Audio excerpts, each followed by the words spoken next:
edition of Fox Sports. We are Fox Sports. We are elite. Last night at the Big A, the Angels bats finally woke up, and it was the kids who led the charge. Today, the Halos go for more as they look to finish the homestand 5-2. Blue Jays and Angels is next.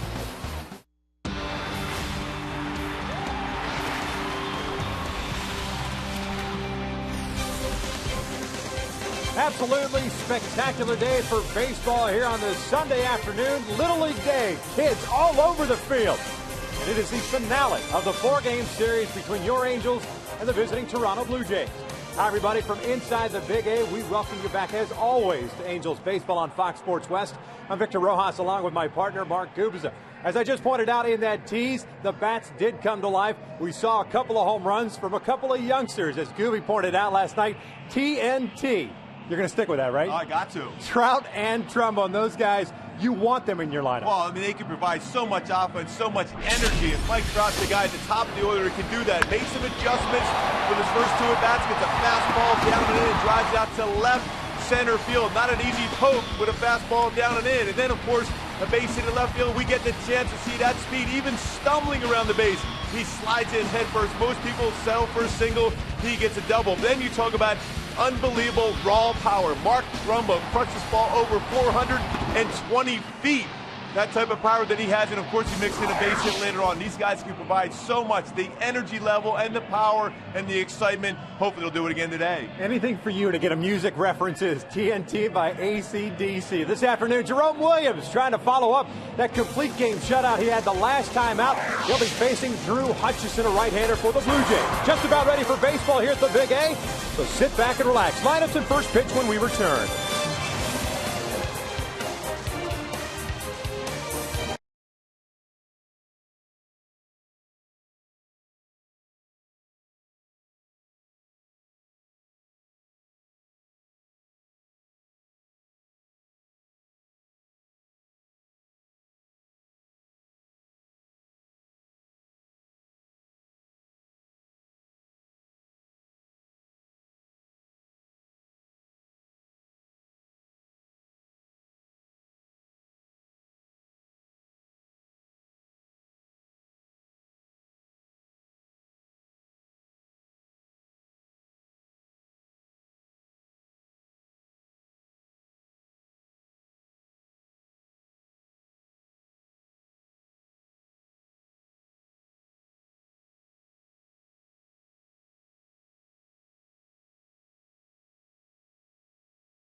Jack in the Box. Right now at Jack in the Box, you can try the new Chipotle Chicken Club Combo for just $4.99 plus tax.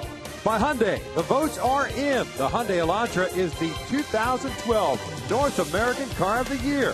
Visit your Southern California Hyundai dealer today. And by 76 Gas. We're on the driver's side. Folks still clamoring into the Big A here. I tell you what, nice crowd last night, over 39,000. Another big crowd expected here this afternoon. The Angels with a victory would finish off this homestand 5-2, which would be a nice way to hit the road back to Minneapolis tomorrow for a 3-game set. Then off to Texas after an off day on Thursday with a 3-game set beginning against the Rangers on Friday night. But first, we got to take care of this one, and we'll look at manager John Farrell's starting lineup for the Toronto Blue Jays, third in the American League East, 3 games back at 16-12. A couple little different changes for him. Kelly Johnson leading things off in second. Eric Thames bumps up to the 2-hole. He's in left. Jose Bautista in right. Adam Lind will be the DH today, with Edwin Encarnacion getting the start at first. Brett Laurie's back at third. Colby Rasmussen center. J.P. Arancibia will bat eighth and do the catching. And the future Hall of Famer Omar Vizquel will bat ninth and play shortstop. Taking on Jerome Williams with that win the last time out. 2-1 and a 3.55 ERA. Well, he threw the ball so well, controlling the inside part of the plate and also the outside part with that two-seam sinking fastball. Changeup was outstanding. His breaking ball was very good. Above all, it changed eye level. He went up fastball upstairs. Perfect job last time. He's been very good since that start in New York. Pitching to contact. Defensively behind Jerome this afternoon, it's Vernon Wells in left, Mike Trout in center. Mark Trumbo gets a start in right field. The infield has Alberto Callaspo and Eric Ibar on the left side. Meister Sturz and Albert Pujols back in the lineup on the right side, and Chris Iannetta, who's been slowed with that hit by pitch the other day on the right wrist, is back in behind the plate. And speaking of pitching to contact and having one of the best shortstops in the game, Eric Ibar has 5 errors so far this year, but again, he's getting much better, more improved as far as making that throw across the diamond. One of the strongest arm, Gold Glover last year. Talk about present versus past as far as the best shortstops in the game. Omar Vizquel on the other side. Kelly Johnson swinging first pitch, bounces one toward the hole. Tough play for Ibar, and that's going to be an infield base hit. Albert Pujols with the bare hand. Just like that, one pitch and one base runner. And Eric Thames will come up. One of those tough plays, too. Good pitch by Jerome Williams off the end of the bat. Johnson has hit it at the right place. Ibar with no chance to be able to throw him out going down the line.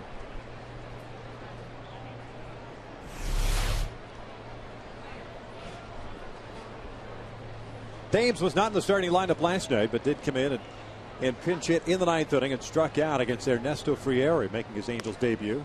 And what a debut that it was. A walk to the leadoff man in the ninth, and then 3 consecutive strikeouts of Laurie, Thames, and Rasmus to seal that victory last night. 6-2 the final. C.J. Wilson picking up his 4th win, 8 strong innings. Thames did play a couple of nights ago, but 1 for 4.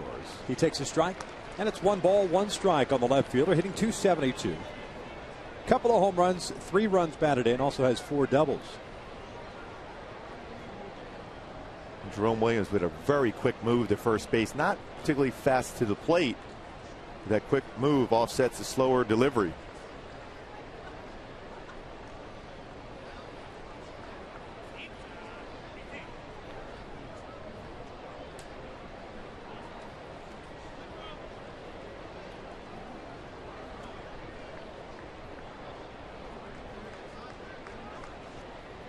Callaspo playing in near the cut of the grass at third as Thames slices it foul. It's 1 ball, 2 strikes.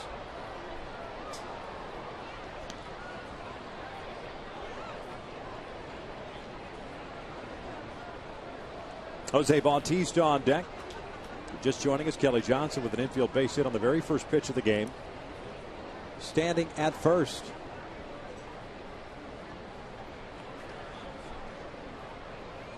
The Halos with the win last night, snapping a little 2-game losing streak as Thames takes that pitch a little bit high. And it's 2-2. Jerome had a terrific rhythm going in his last start against the Minnesota Twins. Ended up striking out 6, walking 1, his 2nd career shutout, his first since June of 2003. 2-2 swing and a miss. Down goes Thames. There's out number one. The thing about Jerome, too, being a sinker baller, he's not a guy that you would expect a lot of strikeouts from. Mentioned the 6 punch-outs last time. He's had 6 strikeouts in each of the last 3 games. Boy, but you can see this, the difference, and eventually we'll show you why he's able to effectively get people out upstairs. He drops his wrist enough where he creates lateral movement upstairs to be able to get a swing and miss. Jose Bautista, the right fielder, at the plate. First one to him is just outside. It's 1 ball, no strikes. Bautista last night 1 for 4, had an RBI. It was a single in the 4th inning. Also struck out twice. 2 hits in this series, a home run and that base hit. Hitting 180 with 5 home runs and 15 runs batted in. Check swing foul. Evens the count.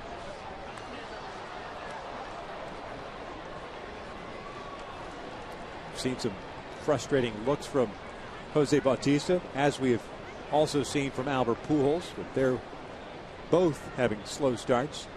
Yeah, Bautista even last night swing and miss and got hit with the pitch. There's the 1-1. Ground ball to third, should be 2. Callaspo to Asturias, the relay to first. In time, inning-ending double play. We head to the bottom of the first. It'll be Trout, Asturias, and Pujols to face Drew Hutchison with no score.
See that inning-ending round-the-horn double play. We'll take a look at Mike Scioscia starting 9 for this afternoon.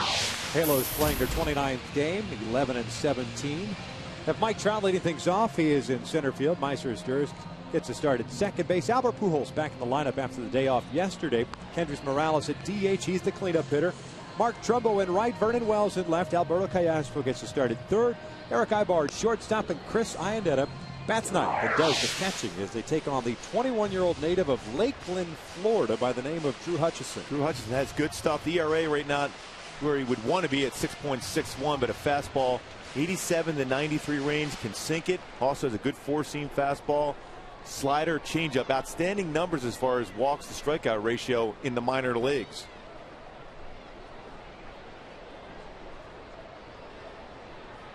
Hutchison, 3 starts, a 1-0 record, a 6.61 ERA, 16 1/3 innings, 21 hits, 11 strikeouts, and 6 walks in the big leagues. And the first pitch is outside to Mike Trout. Trout last night 2 for 4, a double and a home run. His first 2 runs batted into the season. Takes down low, and it's 2 balls and no strikes. Contrast Drew Hutchison to the other 3 guys that the Angels have faced in the series. Boy, the other 3 power sinkers. Hutchison with a good sinker himself, but a little different as far as the velocity on there. Spots the ball well. He's going to pitch inside. He's going to pitch outside. He's going to avoid the middle part of the plate. 2-1 pitch. Swing and a miss. 2 balls, 2 strikes. 91 miles per hour. Hutchison, a 15th round pick in 2009 out of Lakeland High School in Florida. He's going to go to Stetson University before signing with Toronto. This is his third year of professional baseball. The 2-2. Swing and a miss, and he got him. There's out number one. Defensively for the Blue Jays, Thames in left, Rasmussen center, Bautista is in right. The infield has Laurie, Vizquel, Johnson, and Encarnacion from third to first, with Aaron Sibia behind the plate. Boy, in the National League had Ozzie Smith, in the American League Omar Vizquel. You're talking about one of the best, if not the best, fielding shortstops you'll ever see. Still playing the game at a high level. Played a number of different positions right now. See him at third, second, now back at shortstop, where he's been one of the best of all time. Meiser takes a strike on the outside corner. Howie Kendrick and Torrey Hunter getting the afternoon off. So Meiser gets a start at second with Mark Trumbo in right field as that pitch gets by Aaron Sibia. And it's 1 ball, 1 strike on Osteris. The switch hitter hitting .244. 3 doubles, 3 runs batted in. Sal going old school with the sunglasses too, the old flip down style.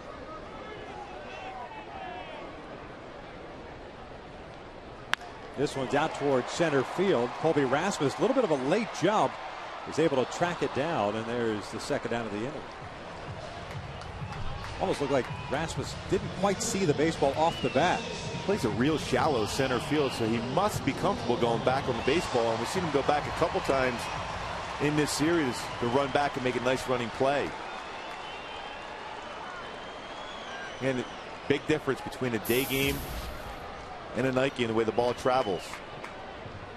Yeah, Rasmus almost never really coasted to that baseball. Had to keep going on a full sprint as Pujols steps in and looks at a strike.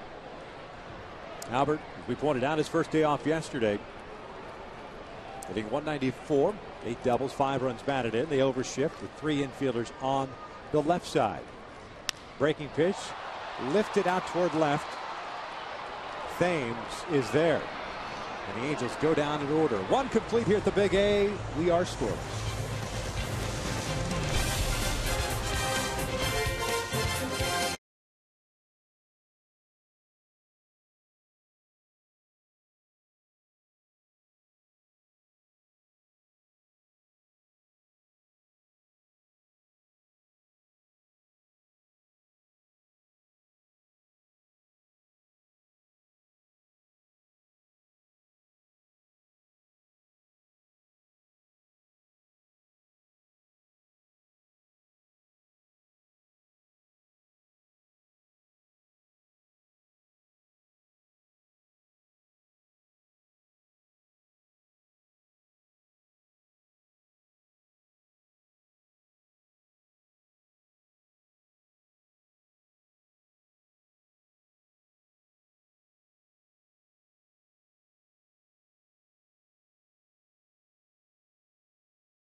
And Laurie against Jerome Williams. Jerome picking up a strikeout. There's Eric Thames. And Hutchison got one himself at the bottom of the first as he had himself a 1-2-3 frame. Lynn went 1 for 3 yesterday, including his second home run. That was off C.J. Wilson, leading off the 7th inning. First one is down and in. Serving as a DH this afternoon, a .200 average, 2 home runs, 8 runs batted in, 6 doubles and no triples. This one's fouled back.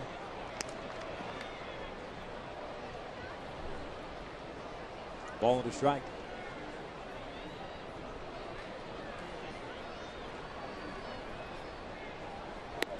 Good off-speed pitch, 1-2.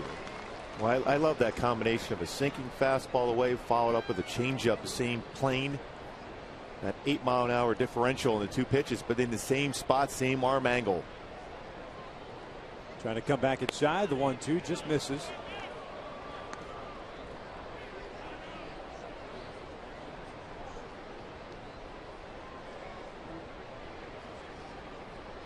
Jerome not wasting a whole lot of time delivering the 2-2 pitch. And this one's pulled over to the right side, backhanded by Pujols. He'll feed Jerome Williams. And there's the first out of the second. The umpires for this afternoon's game. Mark Wegner is behind the plate. The crew chief is Wally Bell. He is over at first, chatting up Albert Pujols. Brian Knight, fresh off his R&B tours at second base. And Mike Winters is over at third.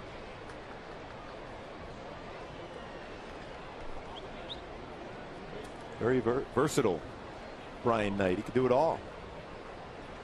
Had no idea he was at the Grove on April 13th. We missed that concert. Edwin Encarnacion, the first baseman, has a 1-ball, no strike count. 0 for 3 last night, hitting .287, 9 home runs, 24 runs batted in. Almost got his 10th home run,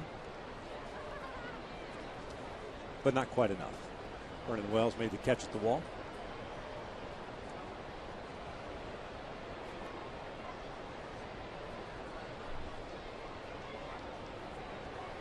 .2-0 pitch. This one hit well toward right center field. Trout tracking it, calls off Trumbo. 2 down. Fans, on May 14th, the Angels will be hosting the Oakland Athletics at 7:05. Fans in attendance will receive a no-hit Weaver water bottle courtesy of Toyota while supplies last. Purchase tickets today at the Angels Stadium ticket office or at angels.com. Pretty cool giveaway. Yeah. Now we get a chance to check out that do after the no-hitter, after being mobbed. I think that's what Jimmy Johnson's hair looks like if he were to get mobbed on the set. After the spray goes away. Yeah. 1-ball, no strikes on Brett Lawrie. No, that doesn't move. It's like our boy Buck Martinez next to us. Perfect hair. Lawrie yesterday 2 for 4 with a double. Said he's going to pay us back for talking about his hair the other day. Like we were nothing but complimentary. 3-0. Catchers. We're all the same. Too many foul tips? Yes.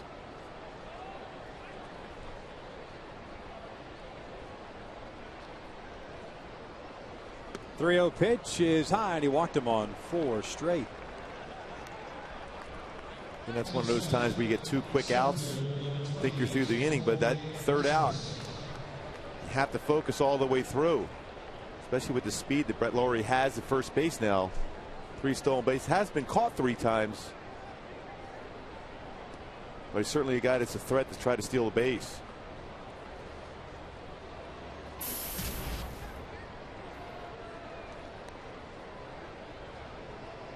Colby Rasmus at the plate. He's the center fielder.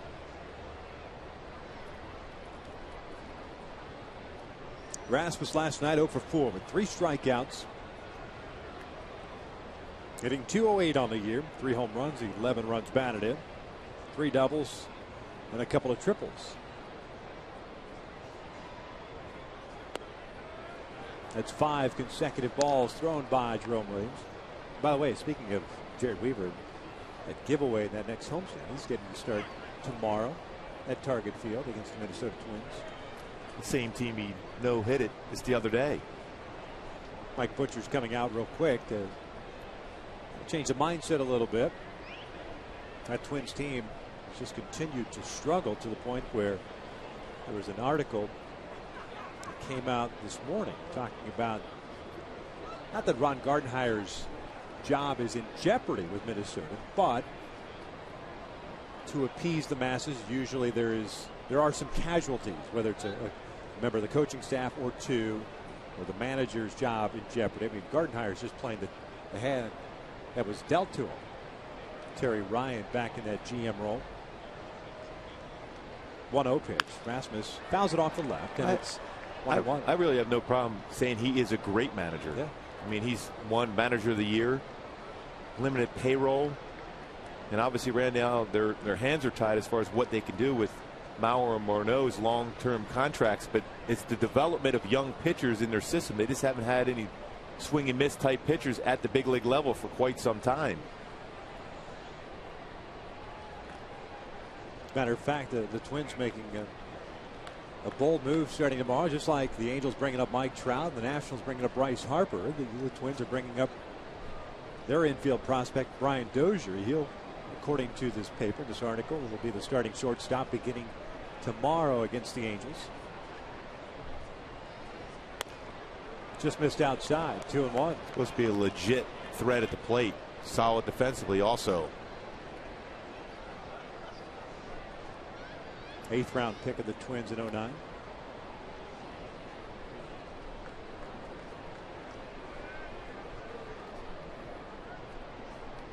Laurie takes off. This one's out towards center field. It's going to hang up for Trout. The inning comes to an end. We head to the bottom of the second with no score.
League West, the Cleveland Indians have just finished their victory over the Texas Rangers. So the Angels, with a win today, have the opportunity to leave this homestand 6.5 back in the West. First meeting of the year between the Angels and the Rangers beginning next Friday in Arlington. Looking forward to that one. Should be a good pitching matchup if everything stays as is. Darvish versus C.J. Wilson.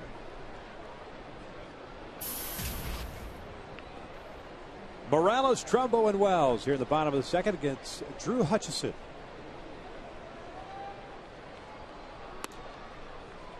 One ball, no strikes. Kendrys yesterday a 3-hit game. Ended up going 3 for 5 with an RBI.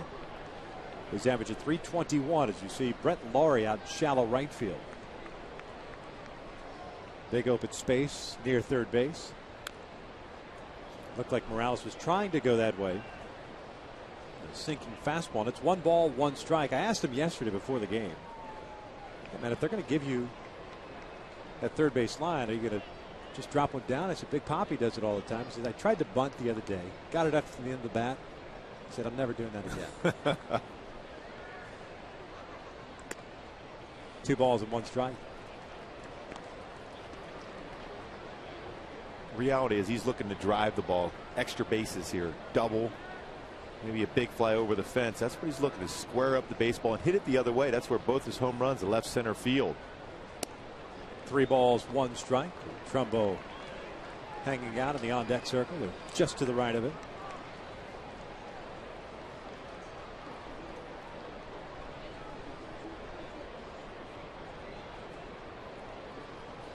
The 3-1 pitch. This one's fouled off.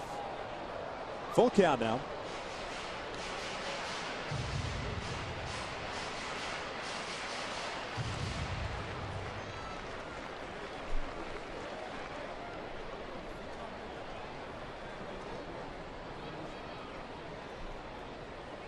And now the payoff. This one's fouled back. Well, so far he's done a nice job of, as far as letting the ball travel deep in the strike zone. Kendrys is doing here against Hutchinson, who's got a good moving fastball on the outer half of the plate. Always a little bit of an adjustment period, especially for a guy you've never seen before, and not quickly or not as much the velocity as the last three guys. As Morales goes down swinging, second strikeout for Hutchinson, 2 down, or pardon me, 1 down. Take a look at our Hyundai key to the game. Bring back some poison for you, Victor. I want action. I want to see some extra base hits, taking that extra base as far as the base stealing. A lot of guys in the lineup for the Angels today that have that ability to take that extra base. And of course, Trumbo has a chance to walk around the bases with a big fly also. Did you ever tease that mullet in the 80s? Oh, no? No, it's natural. Natural feathered, huh? Yeah. Mark Trumbo at the plate takes that pitch down and away. It's 1 ball, no strikes. So Trumbo had a 2-for-4 game, including his 4th home run of the year. A big blast that was estimated to have traveled 423 feet, although we don't think it went anything beyond 415. At least that's what we're going to tell him. Big swing and a miss. Got a piece of that one. Let's go back and take a look at that home run last night. It was a towering shot down the line. Well, you don't see many baseballs get over that spot. The tunnel in left field. Ball was crushed. I think it hurt the fan's hand going out there also. Speaking of hand, do you think Dino Evil ices his hand when he gets slapped like that? Poor guy. In tight. 2 balls and a strike. Yeah, he knows who to be able to really get up there for the high five and who to try to start bringing it away from me as the contact is going to be made. I mean, you break down that video. You watch Dino starting to pull back that hand. He wants no part of Trumbo. He's smart. Yeah.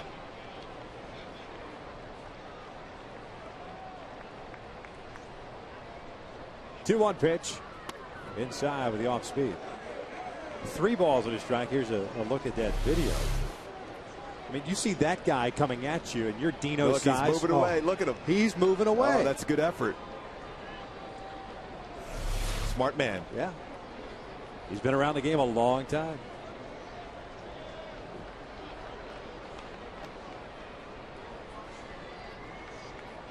(3-1) pitch.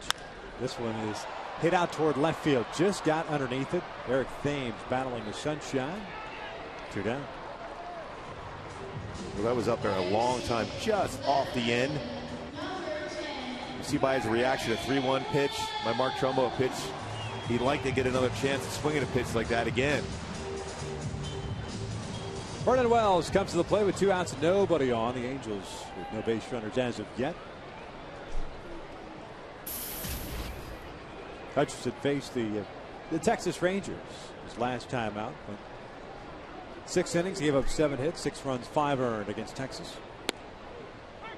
Got a no decision. Huge advantage for a pitcher, your first time through a lineup. Nobody's ever seen you before. Seen him mix in some change-ups too and fastball counts, which makes it even more difficult for a hitter. No balls, 2 strikes. Vernon had a 1-for-2 game with a double, a couple of walks, hitting .226, 4 home runs, 8 runs batted in, 5 doubles on the year.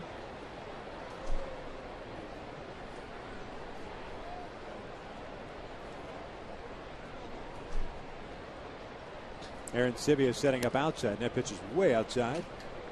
It's 1-2. Certainly is nice to see the sun out in all its glory after starting off this homestand with basically 5 days of haziness, the June gloom the first week of May. Just a time to hit the road. Go to Minnesota, where we're going to see some rain on Tuesday. Vernon fouls this one back just below us.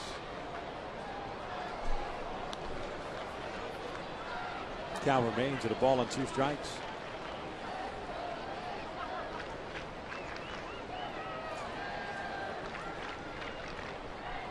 Supposed to be getting warm here too at midweek.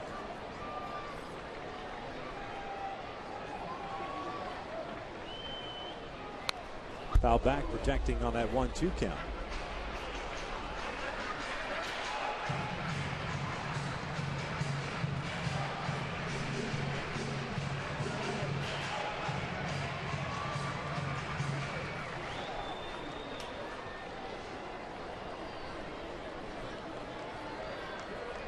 Alberto Callaspo on deck. 5 in a row retired by Hutchison to start this ball game. 2 balls, 2 strikes.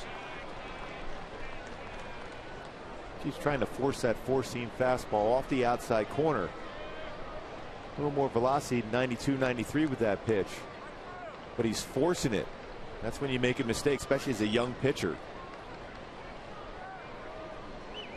2-2. Foul back.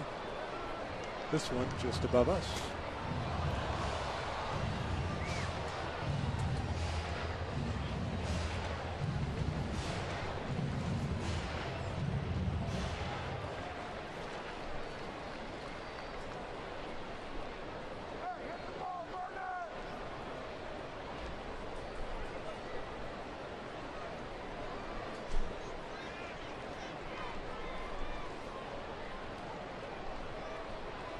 Another 2-2.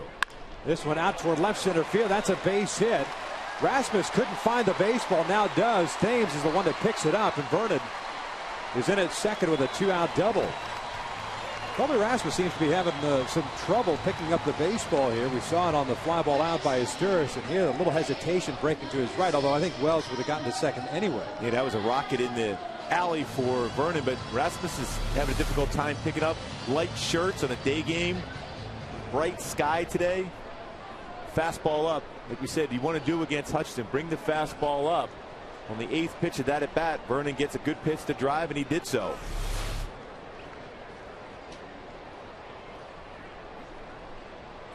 Callaspo 2 for 4 yesterday, hitting .212. 3 runs batted in. Ground ball to the left side. Omar Vizquel has the weak grounder. The inning comes to an end. The Angels leave a man in scoring position. We're through 2 with no score.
Scoreless as we start the top of the 3rd here at the Big A.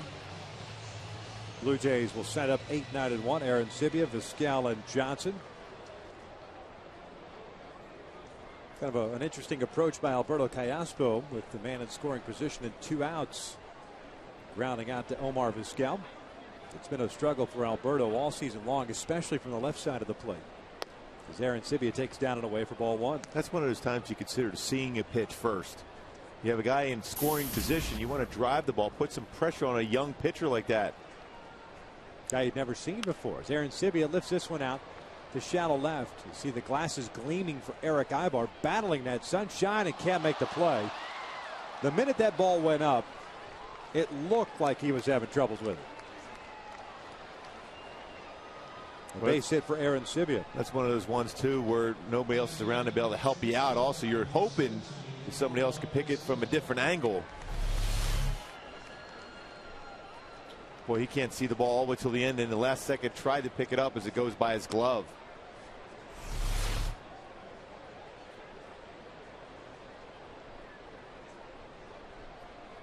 Saw that cost the Angels 2 runs last Sunday in Cleveland. Torrey had the same issue on right field. Tomar Vizquel, the batter. Aaron Sibia takes off. The hit and run is on. Pujols will force out Vizquel. 1 away as Aaron Sibia moves into scoring position. Hey, be sure to log on to FoxSportsWest.com. Check out the features about how the West was won. The battle for L.A. between the Lakers and the Clippers in the postseason.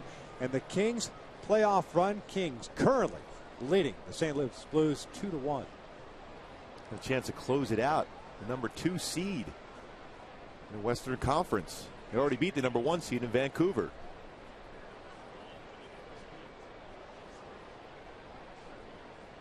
The man in scoring position with 1 out. Kelly Johnson, the batter. He had an infield base hit his first time up. He rolls this one to Pujols. 2 away. Advancing to third base is Aaron Sibia. Nice job to get him to swing at that sinker down and away, because Kelly Johnson's got some pretty good numbers against Jerome. Coming into that bat, 7 for 16. We got him to roll over on that pitch. Majority of those numbers coming in the National League days. Kelly with the Braves and the Diamondbacks. Jerome with the Giants. Thames takes that pitch down low. Thames a strikeout victim of the first. The only punch out that Jerome has picked up today. He's also issued a walk. It was a 4-pitch base on balls with 2 outs to Brett Laurie in the second.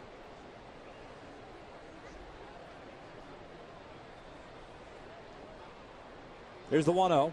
Thames lines one to left field, and that's going to fall for a base hit. And the Blue Jays, with the ball lost in the sun, will take a 1-0 lead here in the third.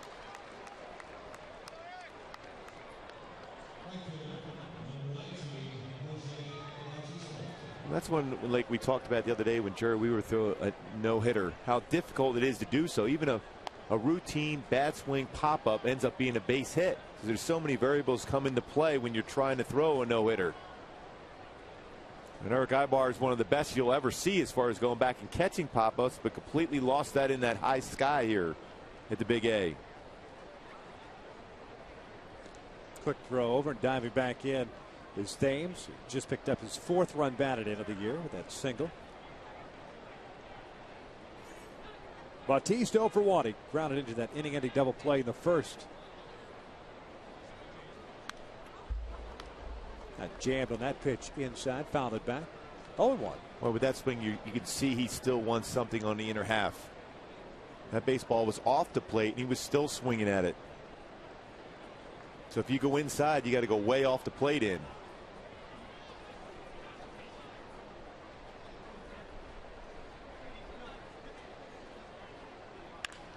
Hammered down the line, but fouled. Maybe a good idea to try something on the outside part of the plate. It's 0-2. I was just going to say that same exact thing. He was looking in, and that ball was off the plate, and he still hit a rocket foul. He's geared for that pitch inside right now. Chases a lot of pitch out of the strike zone away. They're coming back inside, so it appears. Iannetta shows inside. This one is popped up behind the plate. Iannetta makes the catch. The inning comes to an end. Blue Jays do score a run as we hit to the bottom of the third. Toronto leads at 1-0.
Eric Ibar will lead things off, just like the Blue Jays did in the top of the inning. 8-9-1 for the Angels. Ibar, Iannetta, and Trout against Drew Hutchison, who's picked up a couple of strikeouts. One hit. That was a 2-out double to Vernon Wells. Ibar went 1 for 4 in last night's game. The average of 212. 6 runs batted in. Base hit that Ibar had was an infield variety. He bunts this one towards third. Laurie barehanded fires to first. 1 pitch and 1 out to start this 3rd inning. Not a bad idea considering the communication issues they had yesterday between Laurie and the pitchers. This time it was right down. He was charging in. That's one you pull the bat back and try to slap it by him when you see that third baseman. You have plenty of time to make that adjustment to hit it by him. But give credit to Brett Laurie for a nice play coming in on the baseball and throwing Eric Ibar out by a step.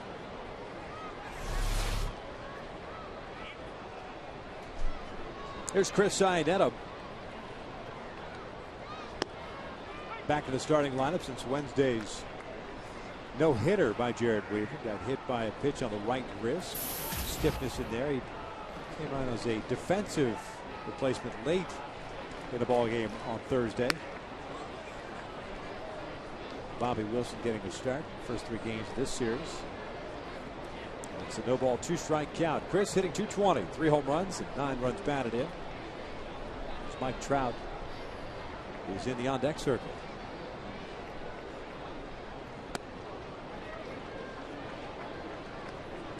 Hutchison, not an overpowering pitcher so far, throwing a good amount of strikes. 35 pitches, 23 strikes, 12 balls. Low pitch count total, as we've seen through the first 3 games. Iannetta is tardy on that fastball on the outside part of the plate. There is the 2nd out. Fans groups of 25 or more can enjoy exciting Angels baseball for as low as $6 per seat. This year, when group tickets are purchased, each member will receive an Angels hat for select series. To book your group outing today, call 888-796-HALO or log on to angels.com/groups. Well, that swing by Iannetta just showed you they're not real comfortable. They don't know the out pitches so far for a pitcher they have never faced before in Hutchison. Mike Trout, 2nd now time through the order. Takes outside. He was a strikeout victim himself in the first.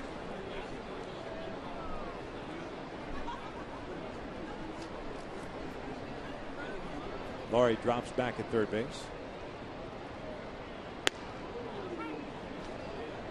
1 ball, 1 strike.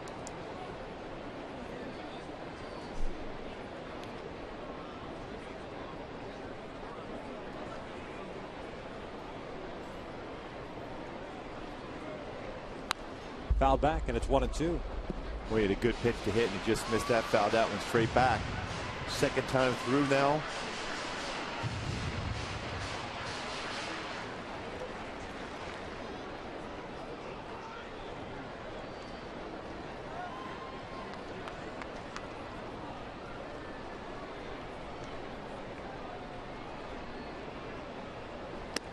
Swing and a miss. Down goes Trout. A couple of strikeouts for Hutchison. We're through 3, and it's 1-0 Toronto.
Lead it 1-0 as we start this top of the fourth. It'll be Lind, Encarnacion, and Laurie against Jerome Williams.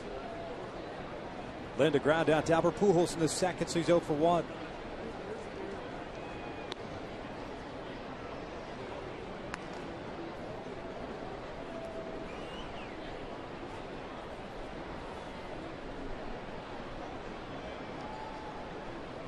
Check swing. He went around. No help needed for Mark Wegner, the home plate umpire. Evens the count at a ball and a strike.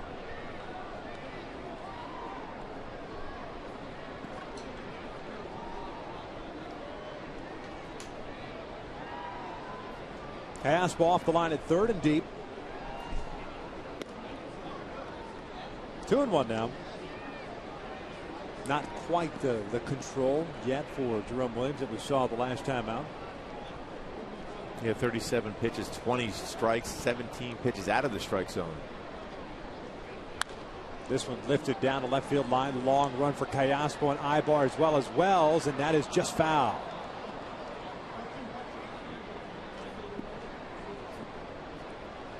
So Lind, who was halfway between first and second, heads back to the home plate area with a 2-ball, 2-strike count now. It's one of those baseballs too from a left-handed batter. Very difficult for a left fielder even to get close to it. Fortunately enough, it goes foul. Last inning, pretty odd inning for Jerome Williams. 9 pitches, but faced 5 batters. Aaron Sivia swinging early. A hit run on Vizquel. Kelly Johnson swinging early. 2-2 lifted out toward right. Trumbo back a couple of steps is there. 1 away. We can see how the baseball can carry during the day. That was off the end of the bat. Still forced Trumbo to take a couple steps back before he made that catch. Edwin Encarnacion will come to the plate.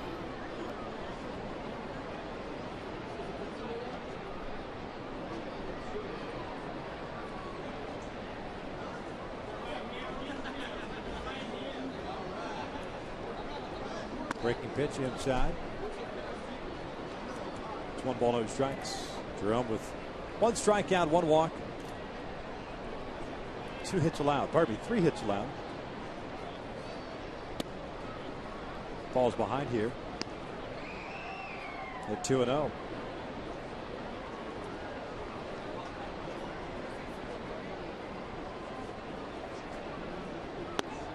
Takes. It's 2 balls and a strike. Encarnacion is 0 for 1. He hit a fly ball to center field his first time up. Drives this one out toward deep right center field. Mike Trout drifting back. Now battling the sun. Makes a catch, 2 down. Encarnacion in his first AB had the pant legs pulled up. Hit the fly ball to center. So in the second AB he pulls the pant legs down. He's 0 for 2. And I anticipate a Steve Lyons move in his third plate appearance. Just dropped Trout. He hit 2 baseballs pretty well to dead center field. Nothing to show for it's it. It's the pants fault. When in doubt. 2 quick outs for Jerome. Here's Brett Laurie. Swings and grounds 1 to third. Callaspo's got the stimmer across the diamond. And Jerome has himself a 1-2-3 inning, his first of the game. Toronto's still up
afternoon. Who holds the Angels record for wins by a player born in Canada? That would be north of the border. Is that above the United States? Just slightly north, yeah. All right. Could Fergie Jenkins? Meiser Sturis will lead things off, followed by Albert Pujols. Kendrys Morales, he is Canadian. Won a lot of games in the Hall of Fame. That's what they say. We'll have to wait and see when we reveal the answer. Meiser Sturis looks at a strike. Drew Hutchison, 4 strikeouts, no walks, 1 hit allowed. I figure I'd try something different besides Dean Chance. Oh, yeah. Meiser hit a fly ball to center field that Colby Rasmus had to track down in the first inning. So 0 for 1.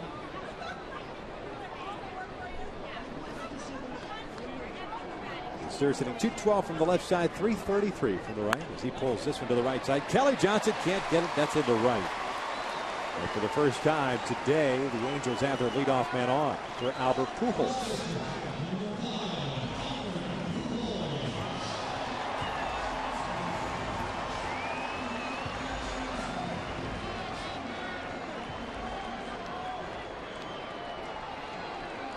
Albert hit a towering fly ball to left in the first inning, so 0 for 1.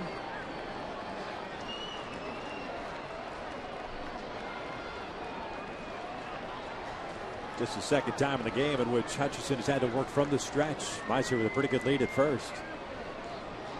See Aaron Sibia set up on the outside part of the plate. Time was called.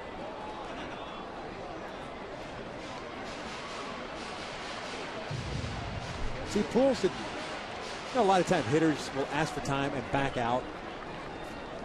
He asked for time and stayed there just in case. Just in case he let one go in the middle of the plate. Yeah. We saw that with C.J. Wilson last night. Bautista? Yes. Back down. First one up and away. 1 ball, no strikes. Well, Hutchison is a very good fielding pitcher. Does a nice job as far as quick to the plate, not easy to steal a base against. Albert's last hit coming in Wednesday's game at a single in that 4th inning. Ended up going 1 for 5. Hit the ball well all 5 times in that ball game. Looks at a strike to even the count.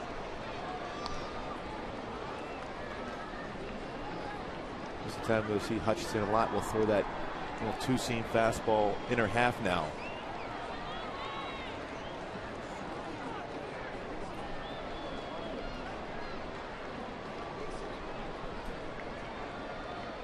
Good lead for Sturis at first. The 1-1 outside. 2 balls and a strike. And with a runner at first base, the Blue Jays can't completely overshift with 3 infielders on the left. Kelly Johnson's near the bag at second. They can't play the full zone defense.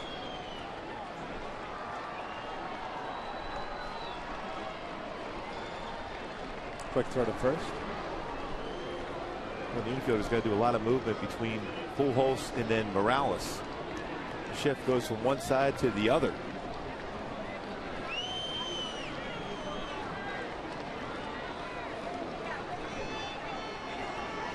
Well, it's been somewhat effective for the opposition against those 2 guys.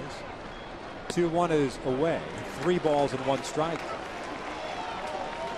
Showing some patience so far at this at Albert Pujols.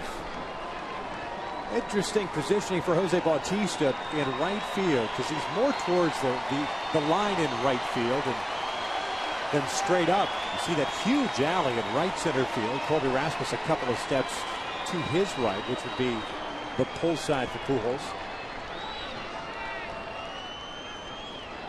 As Sturis takes off, the 3-1 is fouled back just off the plate. Off the body. And you're pitching him away too. And Albert looked like he was trying to shoot the ball to the alley in right center field on that swing. Maybe it wasn't a foul ball. Just a clank by Aaron Sibia. So Sturis in scoring position. I think it's a stolen base in the books.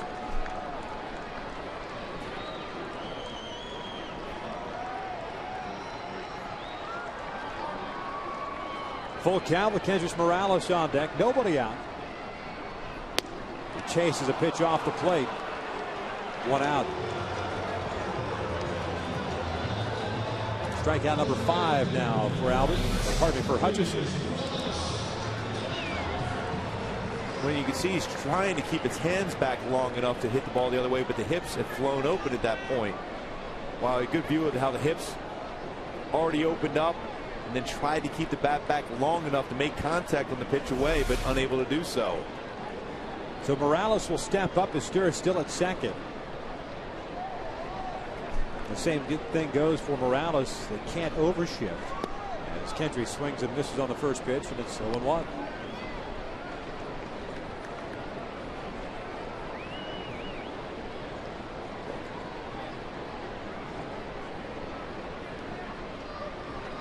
Four for 13 in the series. Kendrys struck out in the second inning.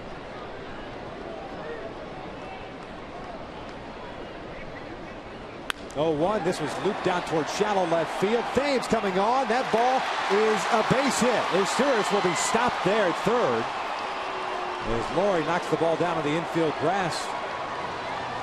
And it's a base hit for Morales that puts runners at the corners with 1 out. And a tough play for a left fielder off the bat of a left-handed batter. It's going to have tailing action. Fortunately for him, he kept it in front of him. That ball gets by him. It's an easy run.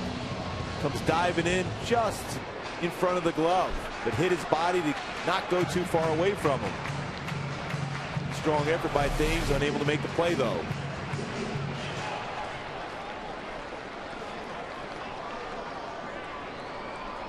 Patience up here for Mark Trumbo. Patience, get a pitch up in the strike zone, you get the ball in the air.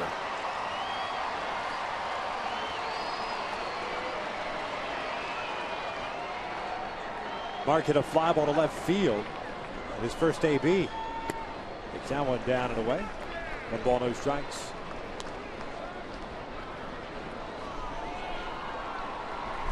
The Halos last night with men in scoring position, 5 for 16. They left 12 guys on base. The only inning in which the Angels did not leave a base runner was in the 3rd last night. The 1-0. Fouled back. 1 ball, 1 strike. Vernon Wells on deck. Asturias with a leadoff base hit, stole second base. Pujols with a strikeout. And Morales with a single. As the Angels are down 1-0 here in the bottom of the 4th. Toronto getting their run in the 3rd. 2-out base hit by Eric Thames. 1-1 pitch. This one's fouled back.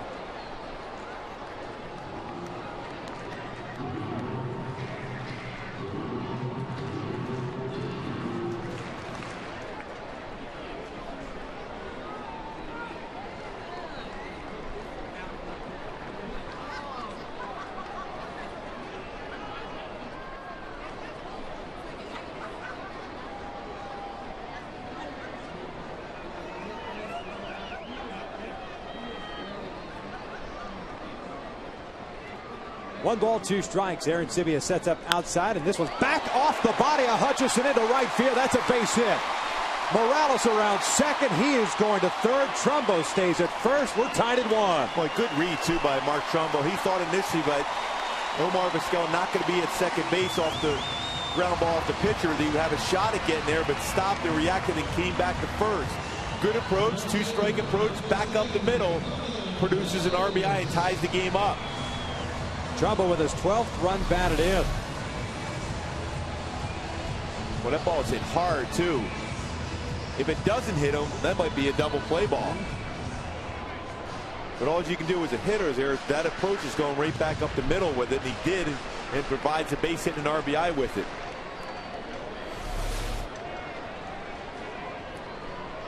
So still 1 out. Runners at the corners for Vernon, who had a double into the alley in left center field his first time up.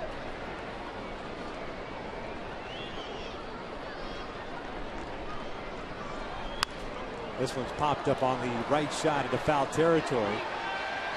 2 down.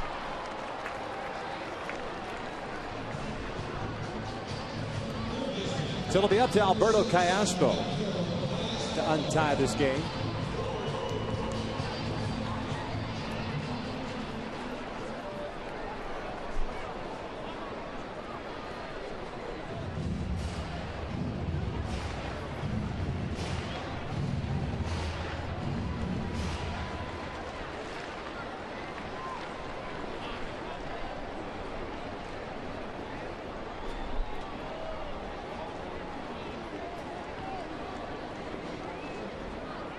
Laurie playing in at third base.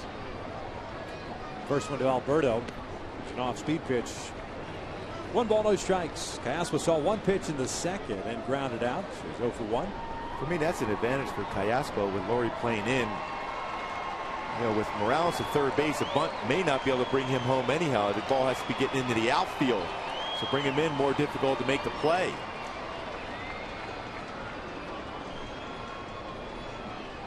Quick throw to first. You can't totally fall asleep on Mark Trumbo either at first base if you're the Blue Jays. Johnson playing Callaspo to pull. It'll be Vizquel, the shortstop's responsibility to cover the bag. I just let the ball travel, keep it down, and hit it by Laurie if I'm Callaspo right now. 1 ball, 1 strike.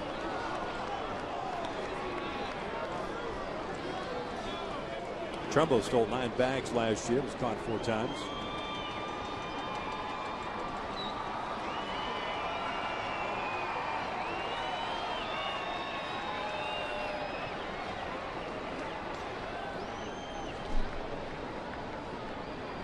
One pitch. This one into left field. There's a base hit. Morales will come in to score, and the Angels are on top 2-1. Boy, that's the approach he has to take. Let the ball travel and hit it right by him at third base and into the outfield for an RBI single. When he has that level swing, Callaspo's a good contact hitter. Much better approach, kept his head still, hands back in the strike zone, and punches it over Laurie's head for a base hit. Yeah, many times this year we've seen him almost kind of trying to get a running start up the first base line, so the bat barrel tends to drop, causing a lot of pop-ups or weak ground balls to the left side. Great piece of hitting there as he picks up his 4th run batted in. First and second, 2 outs for Eric Ibar.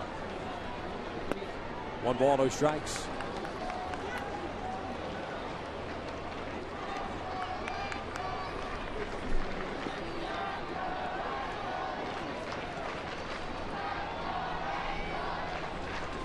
Eric grounded out, trying to bunt his way on, I should say, in the 3rd inning. Laurie made a nice play. Lays off the off speed. It's 2 balls and no strikes. 4 hits in the inning for the Halos. All 4 singles is Sturis, Morales, Trumbo, and Callaspo.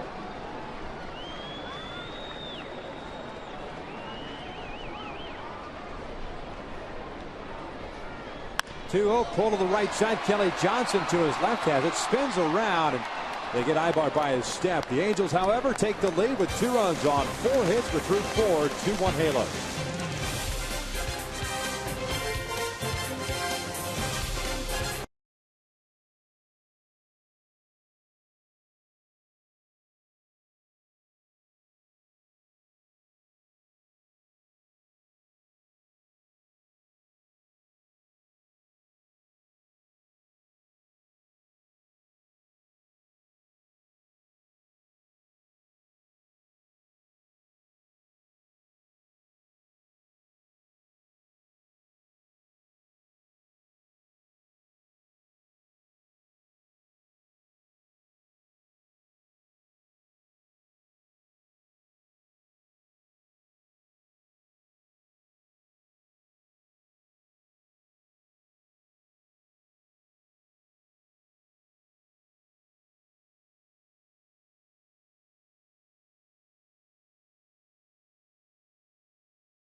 Angels baseball is brought to you by El Pollo Loco. Crazy you can taste.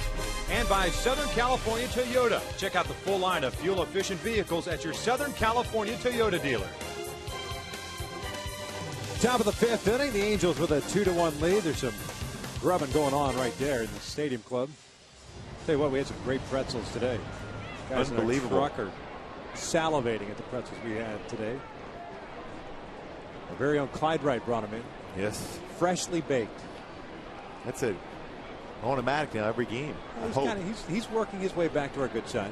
He's trying. Slowly but surely. The effort is there. Colby Rasmus takes that pitch down and in, and it's 1 ball, no strikes. Just kind of like his draw. Slow. He's getting there. Baby steps. He always appreciates the good comments we talk about him. Oh, yeah. It's all we need to hear the next time we're back at home walking down to the press room downstairs. He's kind of quiet about it, too, isn't he? Oh, yeah. Never know he's there. Rasmus hits one hard out toward right field. Trumbo will play the carom off the wall. Trying to go to second is Rasmus, and he stays at first. What a throw by Trumbo. A long single for Colby Rasmus. Well, you can't play a baseball any better than Mark Trumbo did off the wall. Hit well, good carry in the day. Fell behind in the count, Jerome did, so he had to challenge him with a fastball, and Rasmus got the fastball up. We've seen him have troubles with the ball down in the strike zone. One hot, perfect throw in the second. Still keeps the double play in order. JP Arancibia is the catcher. He reached leading off the third inning on that pop-up that Eric Ibar lost to his son. It was ruled a base hit. Eventually scored. Swinging first pitch comes up empty, and it's 0-1. Toronto with a run on 4 hits, no errors, 2 left on. The Halos 2 runs, 5 hits, no errors. They've stranded 3. 48 pitches thrown by Jerome Williams, 1 strikeout and 1 walk.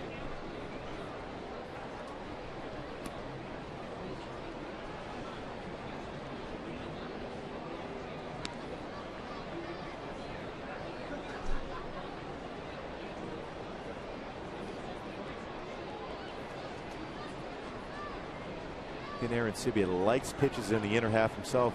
Throughout his career has had a tough time with sliders or fastballs away, especially down and away.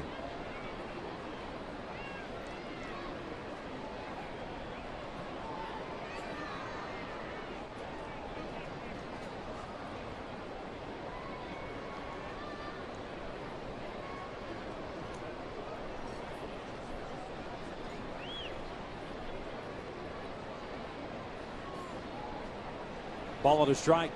Arancibia hits this one out toward left. Vernon Wells is back there. Makes the catch. Interesting approach, and we'll talk about that in a second as we go back to our AT&T trivia question. Today we're asking as far as Canadian-born players who holds the Angels record for wins. That would be Kirk McCaskill, 78.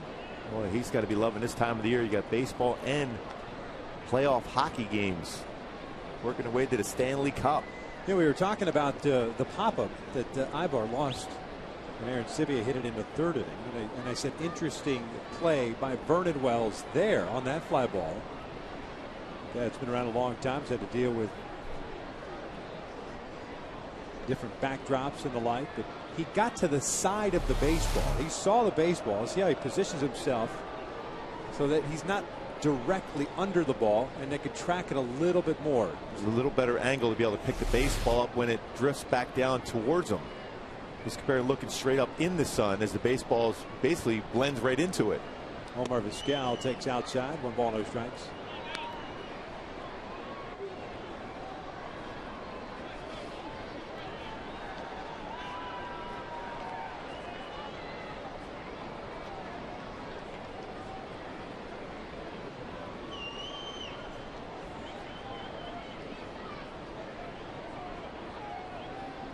Jerome wants Iannetta to kind of recycle through the sides. Go back and take a look at this.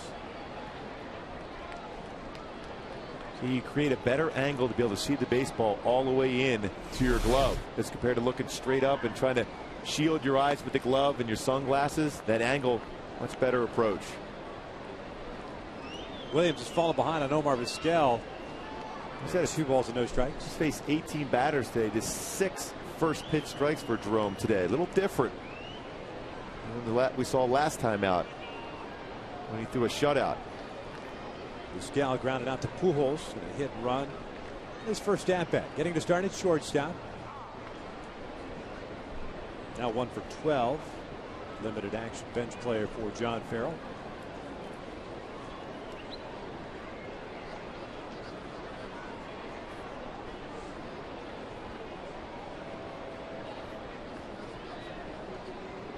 Two-0 pitch. Rasmus started and then stopped. And Williams has fallen behind at 3 balls and no strikes. We've mentioned Jerome's first shutout since 2003, last time out. Sometimes it's more difficult to back that up with another solid game. He's done a nice job so far, but not consistently throwing the ball into strike zone like we saw last game out, or actually the last 3 times out for him. That residual hangover from having that 9 innings as compared to 7 innings, the most you've thrown this year. 3-1.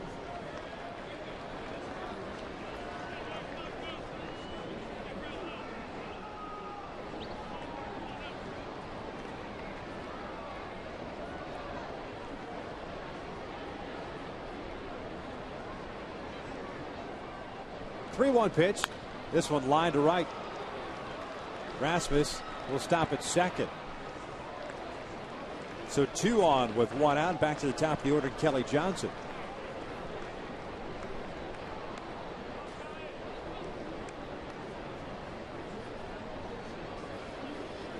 Well, this is where you talk a lot about pitch counts, and his pitch count for Jerome Williams isn't an issue right now. 55 pitches, but it's a taxing 55 pitches for him so far. Not an easy inning. Location hasn't been there, and the movement's been there.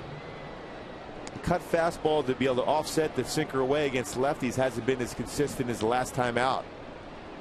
So we're able to track it outside. Yeah, you were talking about the pitch count, and as far as the ratio of strikes to balls, 55 pitches, 30 strikes in this one. In his last start, Jerome threw 109 total pitches, 75 strikes.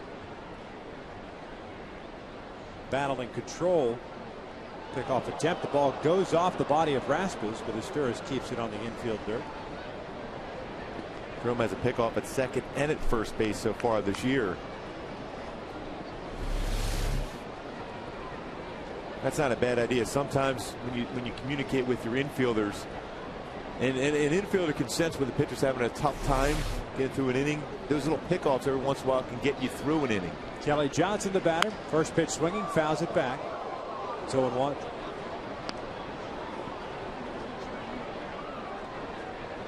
Johnson with a single.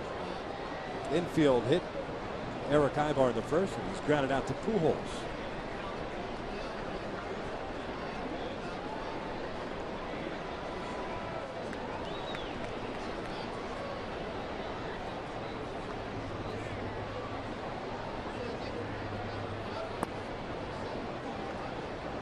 One ball, one strike. A little different tempo, too, for Jerome this afternoon. This fighting to feel on the mound.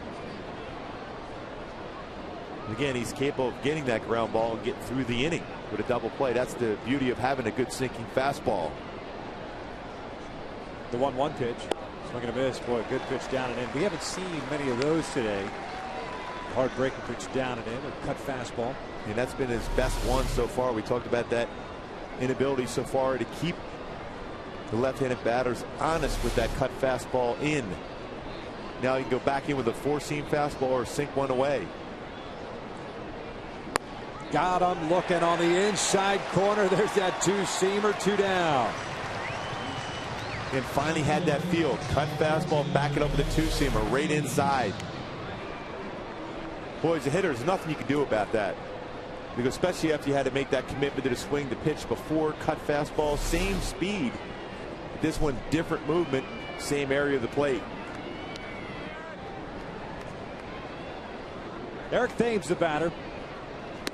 Takes a breaking pitch for a strike. Thames got an RBI single with 2 outs in the third. He's got Rasmus at second and Vizquel at first. Williams trying to execute the shutdown inning. Blue Jays with a run in the third. The Angels with 2 in the fourth as we play here in the 5th inning. 0-1. Strike on the inside corner, 0-2.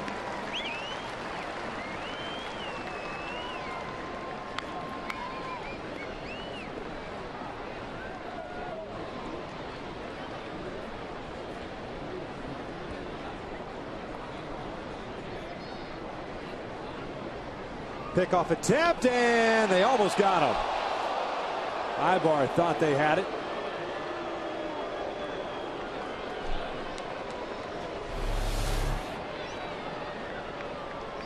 See Eric Ibar with a hand up, giving the signal to Jerome Williams. Well, great timing play. Already got him. Oh, he did get the hand before the fingers got to the base. 0-2 pitch upstairs. 1 ball, 2 strikes. Great camera work as always here.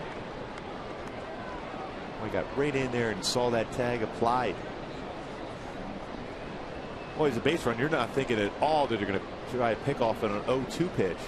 Great timing. The 1-2. Swing and a miss. Down goes Thames. The inning comes to an end. We head to the bottom of the 5th. The Angels still up.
Inning 2-1.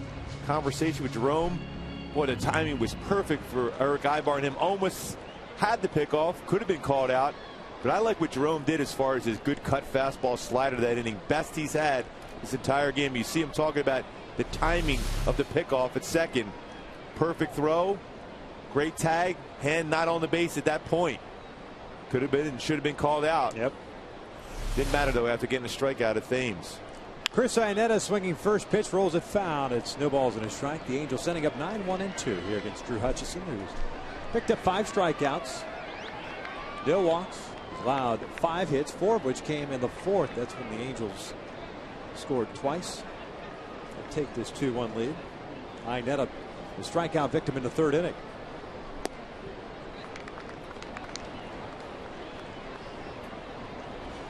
Well, Hutchison has done a nice job as far as minimize the amount of base runners. Last inning struggle there with some hits.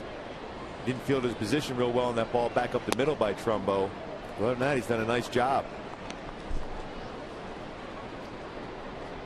Iannetta ahead of the count at 2 balls and a strike. Mike Trout on deck. Meiser Stewart after that. This one's fouled back over the screen.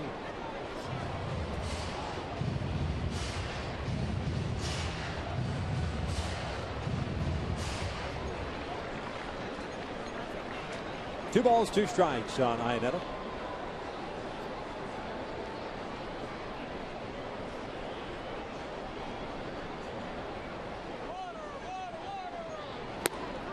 Got him looking on the outside corner. 1 away. Strikeout number 6. Hutchison came in with 11 strikeouts and 6 walks in his first 3 strikes. As we go back to our Hyundai key to the game. Well, with the Angels up here 2-1. Right back to adding on here. I want action. There's a guy right here in Mike Trout that can create that action, get on base, drive the ball, take that extra base and put himself in scoring position. You know, one thing we have not seen from Hutchinson, unlike Morrow, Alvarez, and Drabek, really pitching inside the right-handed batters. A lot of it, the majority of which has been outside part of the plate, the outer half. 1 ball, no strikes on Trout, who's 0 for 2 with a couple of strikeouts. And he just shows maybe 1 pitch an inning at the most off the plate inside. Otherwise, he's staying out. Hey, you can get people out all day long. If you have batters swinging the pitches away, why not stay there? Yeah. Foul back.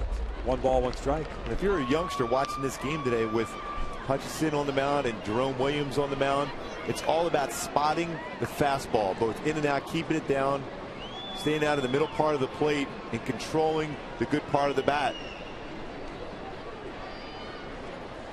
Here's the 1-1 pitch. This one out toward the alley in right center field, and just watch Mike Trout run all the way to the wall. Rasmus with a good arm gets to it quickly and gets it back in, holds Trout to a double.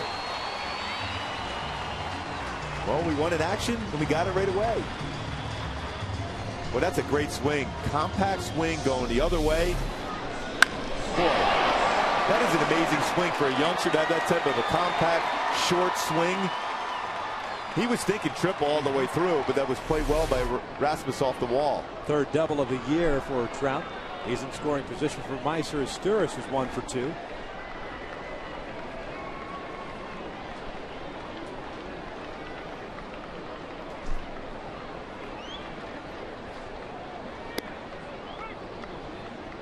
Meiser looks at a strike. 71st pitch thrown by Hutchinson. 47 have been strikes.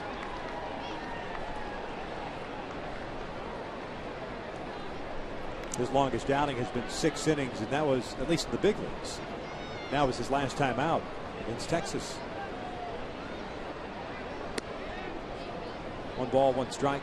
An interesting thing for Mike Trout. Back-to-back nights, he's made adjustments after a couple tough at-bats. Last night, hits a home run. A couple tough at-bats today. Hits a double to right center field. So impressive for a young hitter to make adjustments at the plate and make good contact.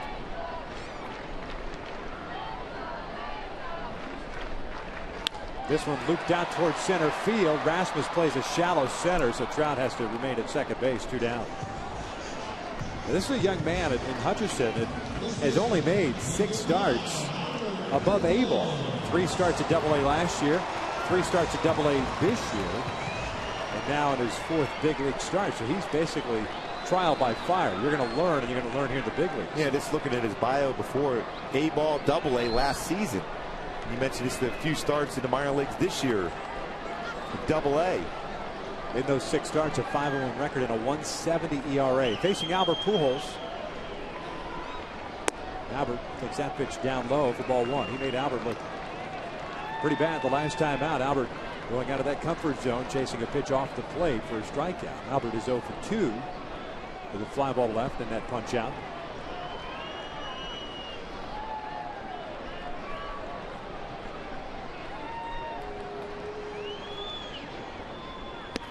Two balls, no strikes. Boy, the science of hitting is just so difficult. Sometimes you just want to, as a hitter, to say, hey, I'm just going to react, see the ball, and crush the ball. Don't try to think in terms of where he's going to try to get me out. Just see the ball and react.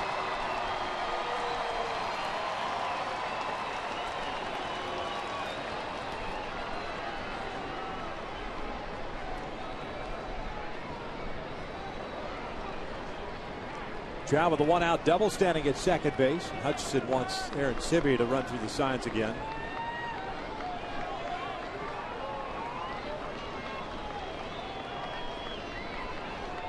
The 2-0. 2-1.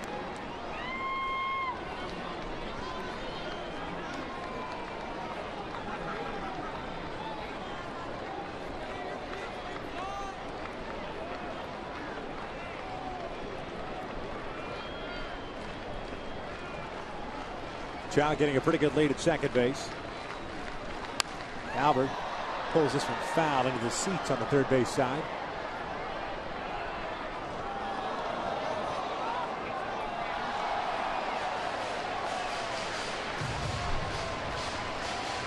Boy, still swung at a pitch out of the strike zone. The thing, it's when you look at Albert so far this year, just 6 walks. Something you don't normally see out of Albert Pujols. A lot of walks, patience at the plate. Look for that pitch you can drive. Let the borderline pitches go.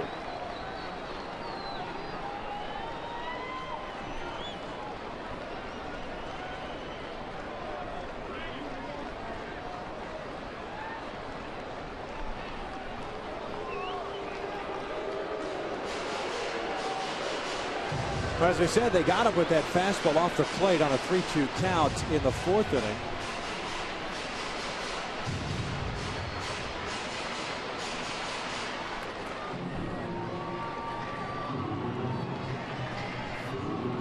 As a pitcher, I've done that before too, where you call time and bring your catcher out. I didn't like to normally, but when you're facing a world-class hitter, sometimes you slow down the momentum and make him think something different instead of tracking for a pitch. Change the mindset of a hitter. Here's the 2-2. Albert drives one out toward left field, hit well. Thames is back at the wall. Gone! Big fly for Albert Pujols. 4-1 Angels.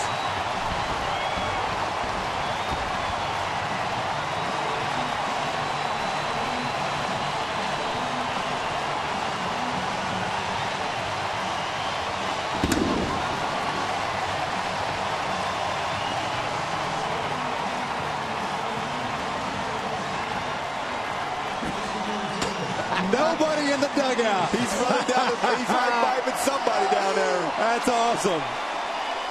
They all cleared the dugout.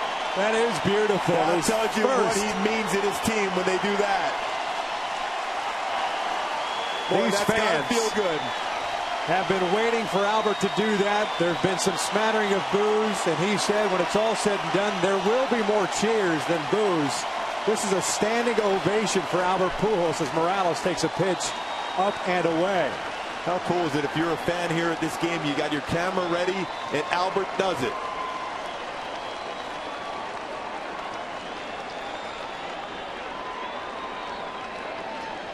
Morales pops this one up. Shallow left. That's a tough play for Thames coming in on that ball and toward the foul line. Makes a catch. The inning comes to an end. But Albert Pujols with his first big fly of the year. A 2-run shot. We've played 5. The Halos up 4-1.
Angels, Albert Pujols with his first big fly of the season on a hanging breaking pitch. Well, he had the good balance, kept his head still, threw the baseball, and launched it. No doubt in his mind that was going out.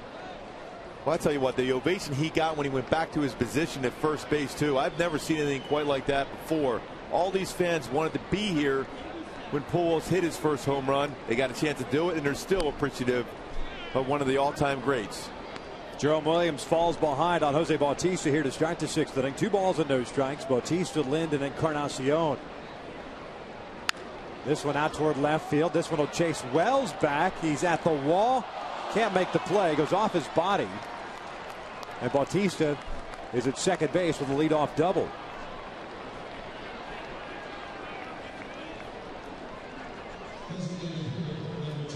Again, let's take another look at Albert.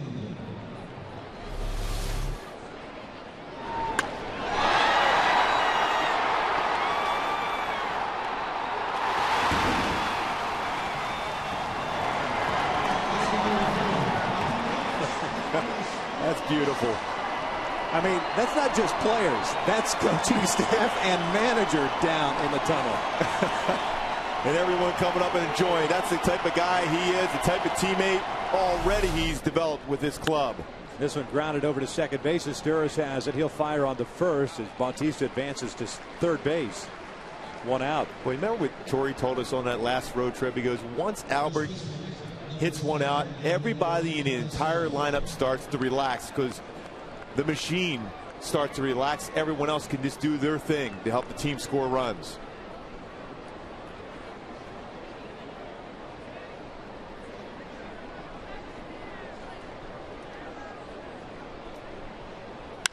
This one out towards center field, hit well. Mike Trout giving chase, and he will track it down. It's a sacrifice fly as Bautista will score.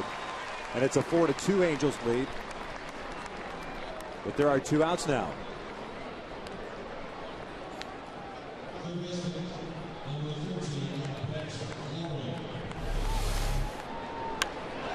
Well, that's just a great view. Look at the fan reaction.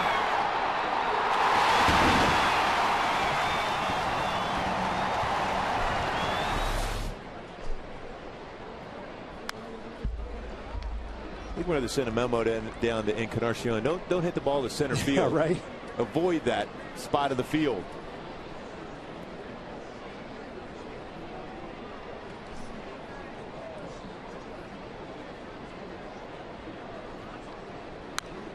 Fouled back, and it's 0-2.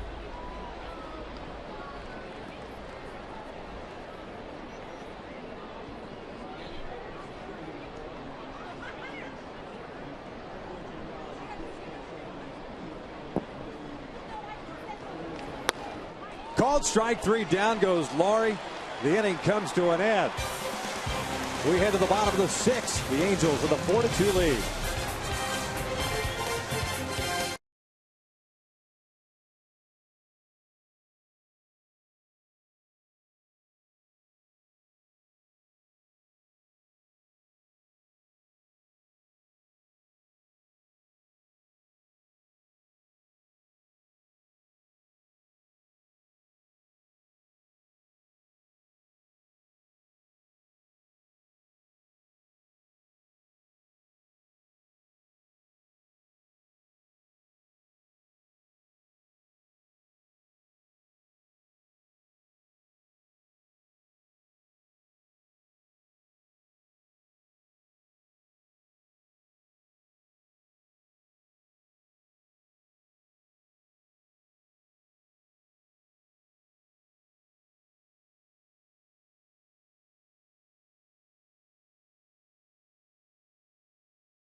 Jerome Williams giving up that run, but settled down to get the next 3 guys, including his 4th strikeout. That was of Brett Laurie. Mark Trumbo to lead things off here in the 6th inning. Trumbo, Wells, and Callaspo. Hutchison delivers a strike.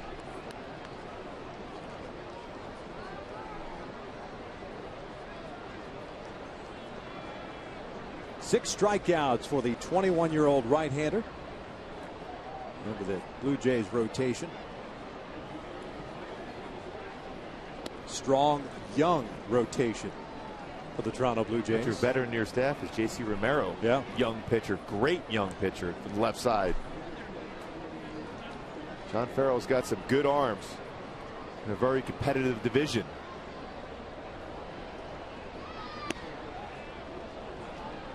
Staying on that outside part of the plate. And it's 1-2. Mark had an RBI single in the fourth.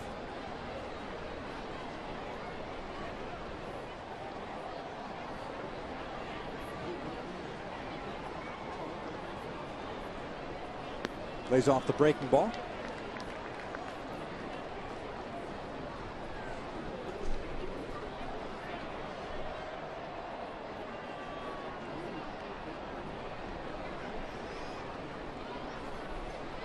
Halos with 7 hits tonight, or this afternoon. Blue Jays with 6. As Trumbo shoots one to the right side, good piece of hitting. And again, if they're going to stay on the outside part of the plate, take what's given to you, just kind of like Trout did with that double into the alley in right center. Just the improvement from last year in which he hit 29 home runs, which in itself is excellent, but his ability to hit the ball last at bat up the middle for a base hit RBI. That one, a good pitch from a young pitcher on the outside part of the plate, and hits it hard to right field. Better play coverage. What that does to you as a hitter, you're going to get more pitches on the inside part of the plate because you have that type of coverage, and that allows you to drive the ball out of the ballpark more often. I hated it when a guy could hit a ball that good the other way against me, especially a guy with power.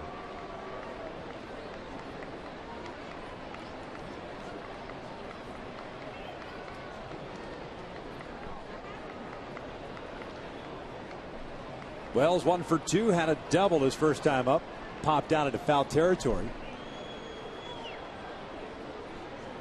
in his last plate appearance. 1 ball, no strikes. There's some action going in the Blue Jays bullpen. Looks like Darren Oliver is the first man up. Former Angel. We saw him loosening a couple of days ago, but did not get into the game. There's Darren. Been around a long time. First season with Toronto, after a couple with the Texas Rangers. Quick throw over, and Trumbo's back. The double that Wells had in the second inning, his 6th of the year. He's 4 home runs and 8 runs batted in. The Angels in this game have 2 runs in the 4th on 4 hits. Trumbo and Callaspo with RBI singles, and then Pujols 2-run home run in the 5th. Runners going. This one bounced over to third. Lowry with a backhanded stab, and his only place to first. He gave second base a look, and it almost cost him. Vernon hustling down the line, but Trumbo advances into scoring position with 1 out. Yeah, the only thing that saved him was that arm strength that he has at third base. I think John Farrell's going to go down to the bullpen. A good play right here by Brett Lowry on the backhand, looked at second, gathered himself, strong throw to get Vernon by a half a step.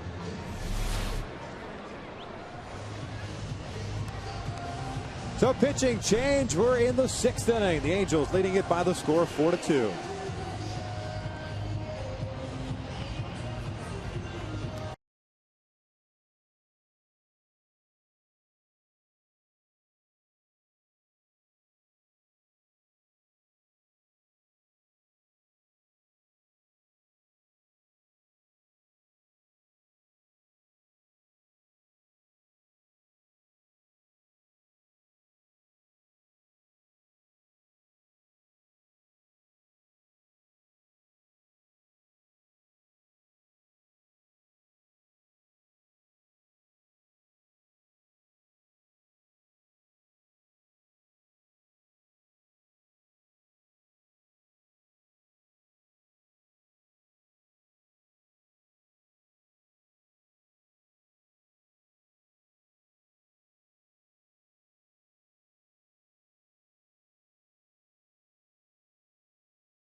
Angels leading the Toronto Blue Jays 4-2. Now it's time to take a look at our AT&T UVerse replay. And what a replay it's going to be. Albert Pujols. Great balance. Great reaction by the fans. Hits his first home run as a member of the Los Angeles Angels. And the scene in the dugout. Boy, some happy faces, some smiles. Watch out now if you're a pitcher in the American League or when we get through back into interleague play. Drew Hutchison is done for this afternoon. 6 strikeouts, no walks, 8 hits allowed. 87 pitches for the 21-year-old. Tremendous poise out there. Never really seemed to get rattled. He's got a bright future. Yes, no he does. Question. May not have, or his stuff may fall short, just short of Alvarez and Drabeck, but pretty good moxie out on the mound is Darren Oliver. Speaking of moxie, been around a long time. Yes, he has. Fastball, 88 to 91. Good breaking pitch. A strike thrower.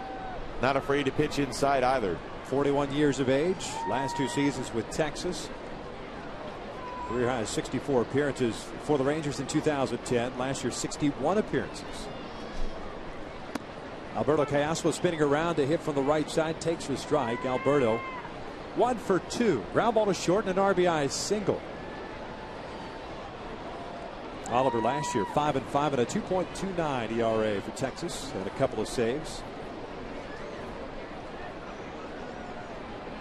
Callaspo batting .400 from this side of the plate.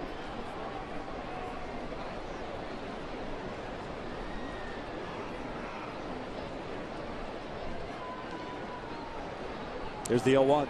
Alberto gets jammed. Little floater out to shallow left field. Vizquel's not going to get it. Thames is not going to get it.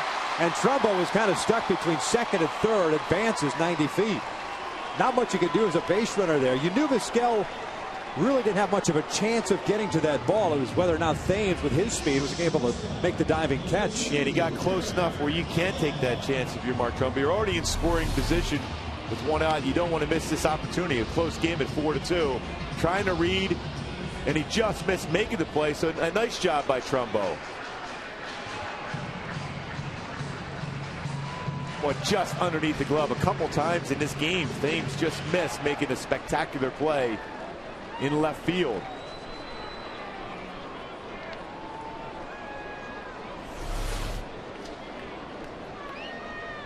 It's a nice backup, though, by Rasmus there to be able to make sure that Trumbo couldn't react after that and come around and score. But, yeah, especially with he's there because he plays such a shallow outfield. We've noted that all series long. Both Rasmus and Bautista play a relatively shallow outfield. Rasmus has been able to go down or go back and track a couple of baseballs. Had some troubles early on in this game finding the baseball. Ibar takes a strike from Oliver. So often you see, though, outfielders become spectators on plays like that, and then they react and try to come in. He kept Callaspo there at first base, too, which is important for the Jays.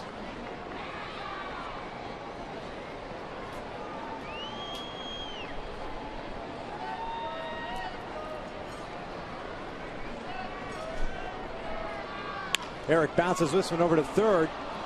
Trumbo's going after looking at Lord. He's in a rundown. There's down number 2. They weren't going to turn the double play. Kind of surprised. I know the Angels run on contact quite a bit, but he hesitated. And at that point, you have the third baseman looking at you.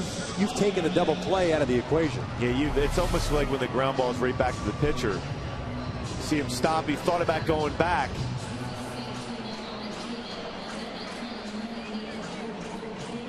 Yeah, look at that play. Yeah, Jason Frazier was loosening for the Blue Jays, so John Farrell is going to come out and make a pitching change. Darren Oliver is done with Iannetta due up. The Angels with runners at first and second, 2 outs. And Jason Frazier coming on with a 4-2 lead.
Angels baseball is brought to you by the new wireless receiver from AT&T Uverse. Visit AT&T.com/free your TV.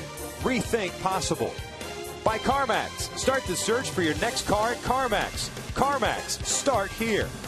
And by Hawaiian Gardens Casino. Get your game on.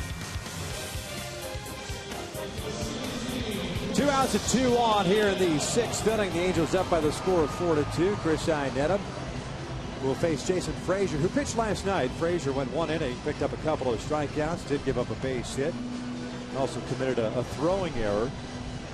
He's been around a while as well. Yeah, Frazier, good fastball, 90 to 94. Curveball, slider, split finger fastball, which he likes to throw when he's ahead of the count. Iannetta 0 for 2 with a couple of strikeouts, both against Hutchison. Cayaspo standing at second, Ibar over at first.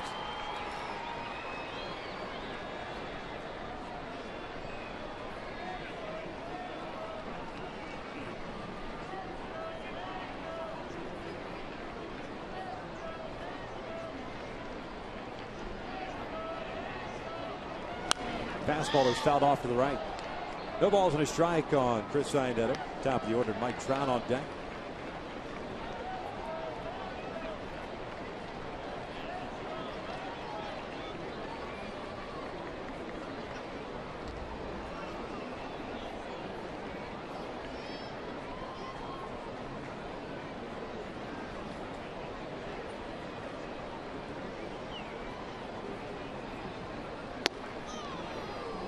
That breaking pitch 0-2. Does a good job of keeping good balance and snapping that slider right out in front. He has a good fastball to keep you honest. Yeah. But when you have a slider like that, and then you also have a split finger fastball, a good assortment of secondary pitches for him. That's why he's been around for a long time. His fastball is fairly firm, and if you don't get it, I mean, it's fairly firm and straight, but if you don't get it, you're set up for either that slide piece or the splitters you were just talking about.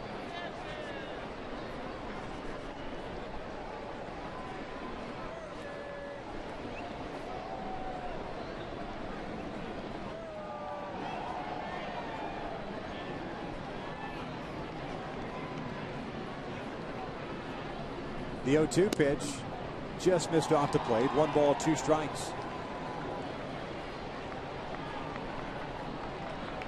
Drew Hutchison today went 5 1/3.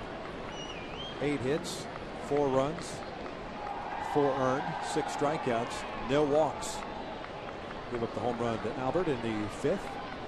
Albert's first hit since a single in Wednesday night's game.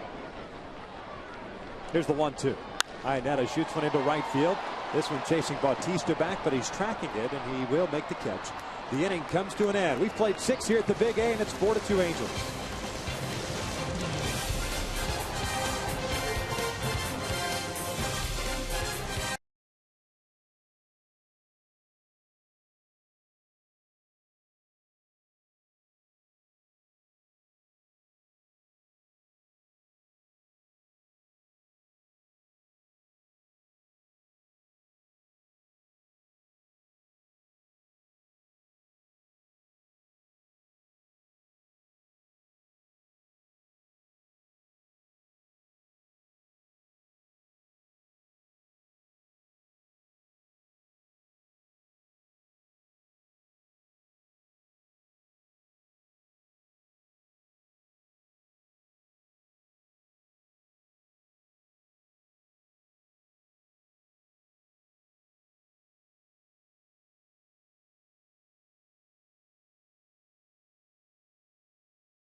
to Angels fans on May 16th. The Halos will be taking on the White Sox at 7:05. Fans in attendance will receive a Peter Borges bobblehead, courtesy of Natural Balance while supplies last. Purchase your tickets today at the Angel Stadium ticket office or by logging on to angels.com. That next homestand, it's kind of an odd one. As you see Peter there, and I can't tell the difference between the two.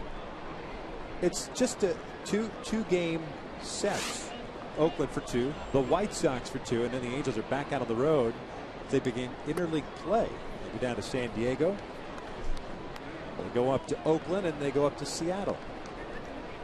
Colby Rasmus 1 for 2. Hit that single. The line shot off the out-of-town scoreboard in right field. Trumbo held him to a single, and he was stranded at second base. Well, how big was that play by Trumbo at and right? Missed outside. It's 3 balls and no strikes.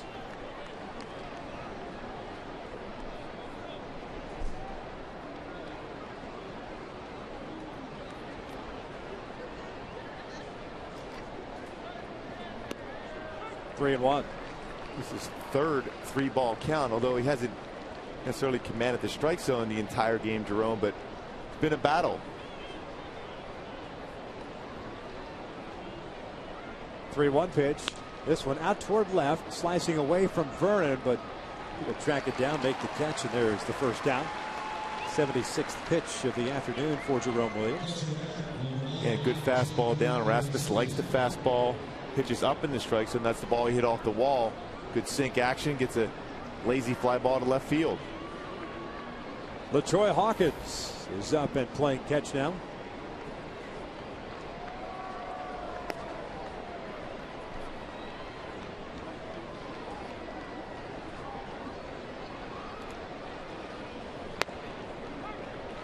J.P. Arencibia looks at his strike. 1 for 2. The base hit that he picked up in the third inning was the pop-up that Ibar dropped because he lost it in the sun.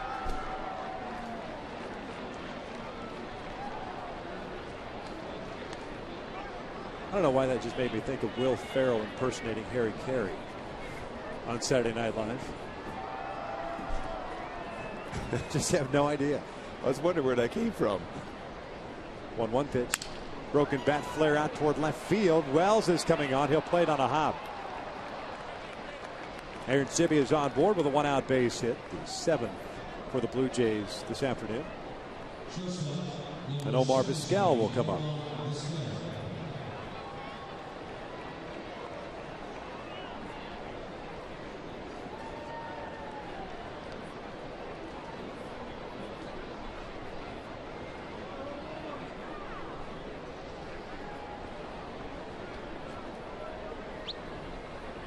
Vizquel 1 for 2. He had a base hit to right field in the 5th.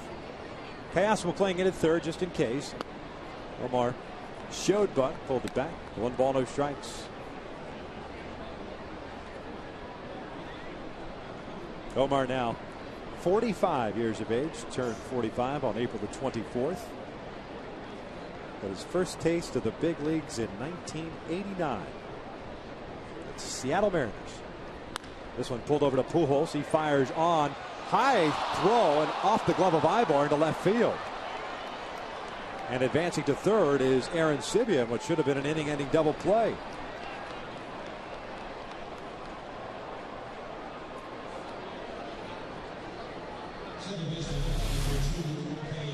Hit right at Albert. High throw. It almost looked like Eric Ibar took his eye off the baseball as he tried to see where the runner was, be able to come down on the base, and after he did so, the ball went off his glove and into the outfield. Well, Mike Butcher will go out and have a meeting. Kelly Johnson's the batter. LaTroy Hawkins should be ready to go, although, as we pointed out, even though he's only thrown 81 pitches today, it hasn't been as if Jerome has had a stress-free ball game. It seems like he's had to work to limit the Blue Jays to 2 runs and 7 hits. Yeah, pitch count has nothing to do with this right here for Jerome. It's just been a battle all the way through. He's had 1-2-3 inning. That was in the 4th inning. He faced the minimum 3 in the 1st because of a double play ball that Bautista hit into. Certainly could use another one here because he had one. Pujols gets charged with his first error. First and third, one away. Kelly Johnson 1 for 3. Infield base hit in the first. He grounded a Pujols into third and struck out looking in the fifth.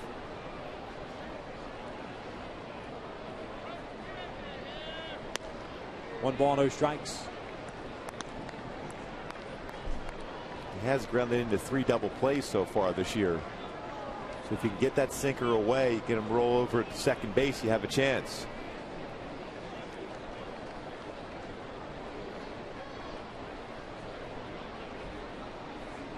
This one line to left, a base hit.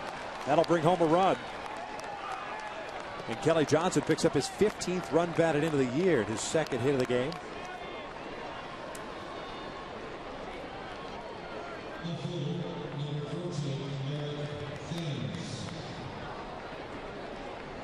And up steps Eric Thames.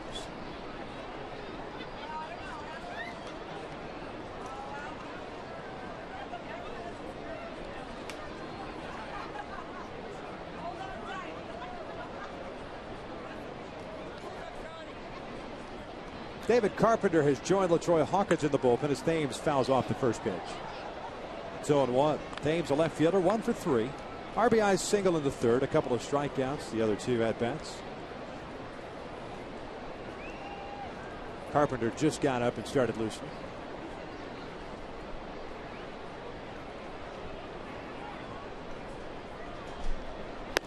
Swing and a miss, tied him up.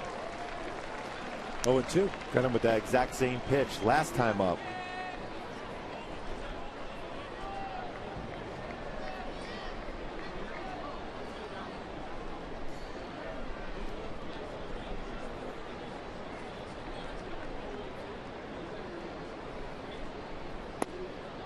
Missed inside.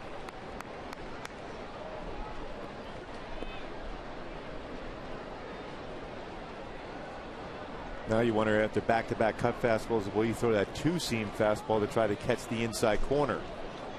There might have been this discussion right there by Jerome and Iannetta.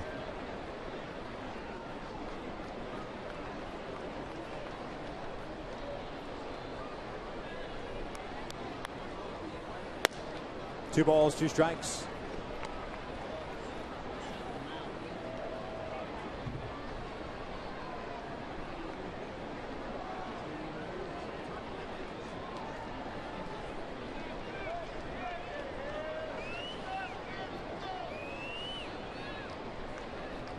Two pitch, off speed, lifted out toward left, not hit very deep. Vernon Wells is there. 2 down. Mike Scioscia coming up the dugout steps. Jose Bautista is the scheduled batter. That's going to be it for Jerome Williams. He will be done with 6 2/3, but depart with property at first and second base. Halos leading it 4-3 as Mike Scioscia will hand the ball off to the bullpen. Jerome will depart with a nice round of applause after that complete game shutout the last time, keeping his team in it this one. It'll be up to LaTroy Hawkins to finish this one off. We believe it's Hawkins. It's 4-3 Angels.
The new Southwest Patty Melt from Carl's Jr. with jalapenos, pepper jack cheese, and Santa Fe sauce. It's a spicy twist on a classic burger. By AT&T, the nation's largest 4G network. AT&T, rethink possible.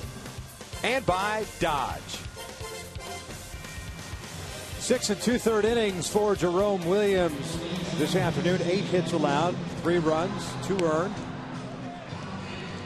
4 strikeouts and 1 walk. He leaves with runners at first and second. And David Carpenter comes on in relief. Well, Jerome did a nice job. Not necessarily his best command, but he battled his way through it. It's up to Dave Carpenter to be able to preserve that lead. Good sinking fastball. Carpenter Between 80 and 88 and 90. Yeah, sorry, Goop. He's facing Jose Bautista, who is 1 for 3. Had a double his last time up. First pitch is down and away for ball 1.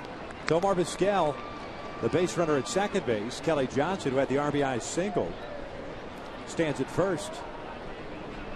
Outfield playing Bautista to pull and deep. Slider missing down and away. It's 2 balls and no strikes.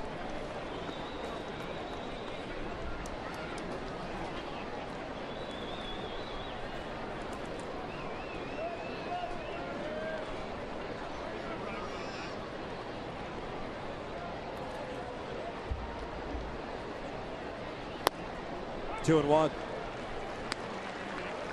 What a great spot with that sinker.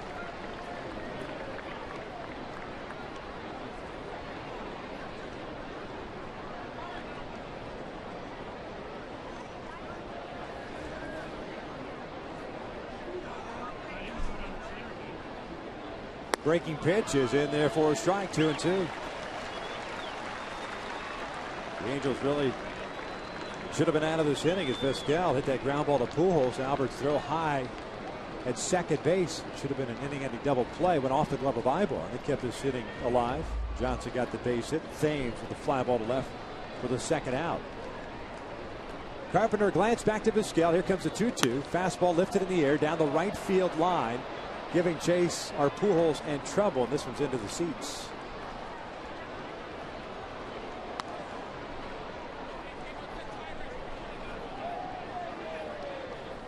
Iannetta's going to go out to the mound and talk it over. It looks like they went fastball there away from Bautista. I wonder if he might try to expand the strike zone with the slider off the plate.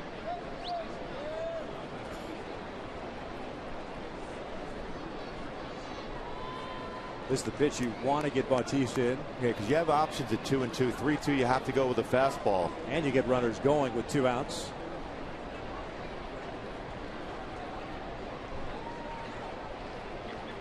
2-2. Fastball. Got him looking on the outside corner. Down goes Bautista. The inning comes to an end. 7th inning stretch time at the Big A. 4-3 Halos.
It's the bottom of the 7th inning, 4-3 Angels. We'll take a look at our Chevron starting pitchers for tomorrow's game. It's a 3-game series beginning in Minneapolis tomorrow night.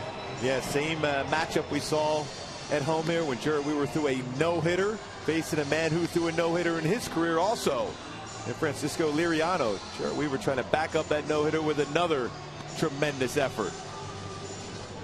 Well, Jason Frazier is done for the Blue Jays after 1/3 of an inning. He got Chris Iannetta hit the fly ball out to end the 6th inning, and they'll give way to Casey Jansen, the right-hander. You see the Angels starter, Jerome Williams, 6 2/3 today. David Carpenter getting the strikeout of Bautista. Hey, what a job David Carpenter coming in. Youngster has to face a man like Bautista and getting a strikeout. Jansen pitching in his 10th game now, 1-1 record of 5.79 ERA. 9 1/3 innings under his belt, 9 hits, 10 strikeouts, 1 walk. Trout pushes a bunt up the first base line, and this one rolls foul. Encarnacion picking up. Snowballs and a strike on Trout, who doubled in the 5th inning and came around to score on the home run by Pujols. A 1-for-3 game. Trout's also struck out the first 2 at-bats. That was against the starter, Drew Hutchison. Jansen with a fastball, 90-93, cut fastball, curve, slider, changeup.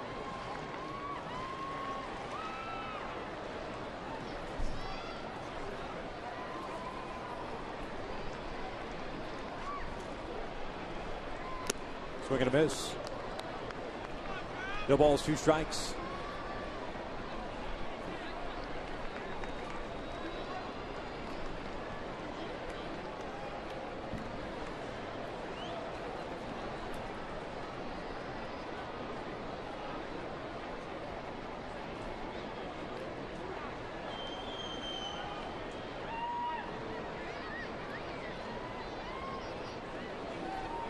Jansen makes his home in Huntington Beach. He is 30 years of age. UCLA product.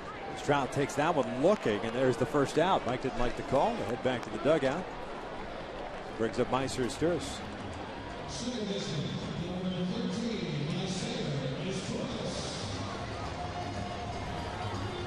Jansen, a 4th-round pick of the Blue Jays in 2004. 55 games last year for Toronto. 6-0 record and a 2.26 ERA. Meiser looks at a strike. Sturis 1 for 3, had a single, a stolen base, and a run scored in the 4th.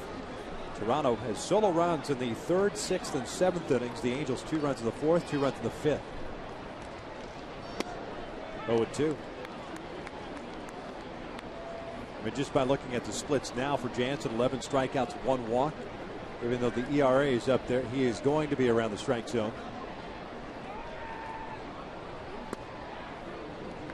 Almost got that pitch on the outside corner, 1-2. You can see that fastball is a true fastball, not a ton of sinking action.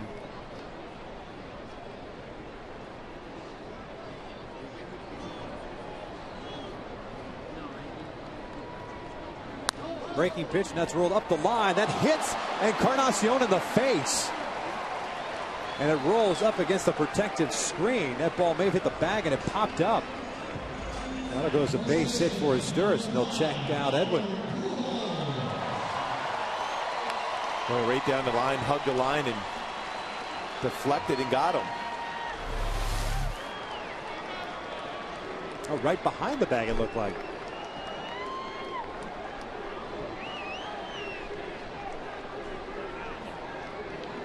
Yeah, it looked like, I don't know if it quite got it, but it got him square right in the jaw, mouth area.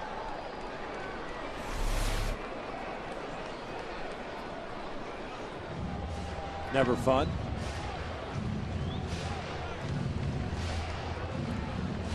So with 1 out, man on, Albert steps up. Finally got his first home run of the season. That came in the 5th inning, a 2-run shot off Drew Hutchison.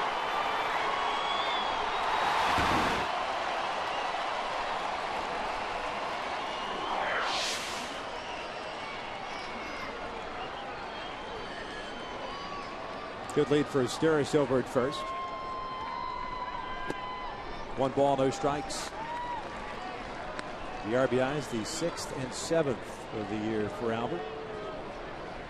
Well, the reaction as soon as he hit that ball, was fantastic in the stands. To see everyone stand up.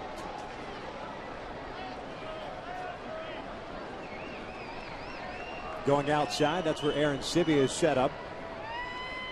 The 1-0. Down low. 2 balls and no strikes. I guarantee you Jensen saw that home run also down in the bullpen, saying, okay, it's been one of the streakiest hitters the game's ever seen. I don't want to just groove a fastball middle of the plate. A little bit finer here, trying to stay down and away. 2-0. 3-0. Kendrys Morales on deck.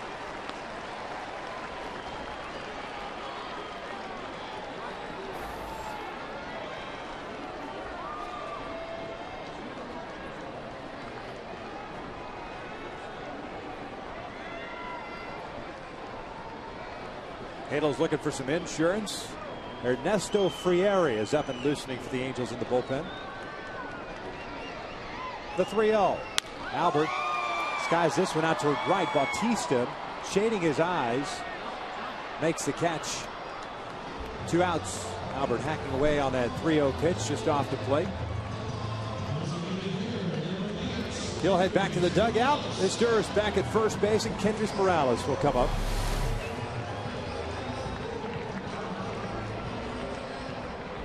Boy, pretty good swing at it. Just got underneath it.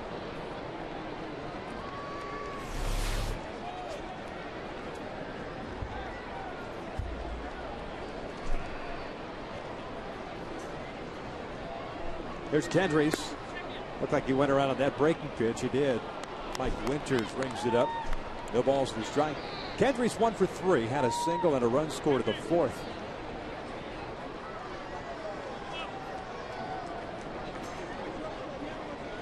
There's Ernesto. Heck of a debut last night.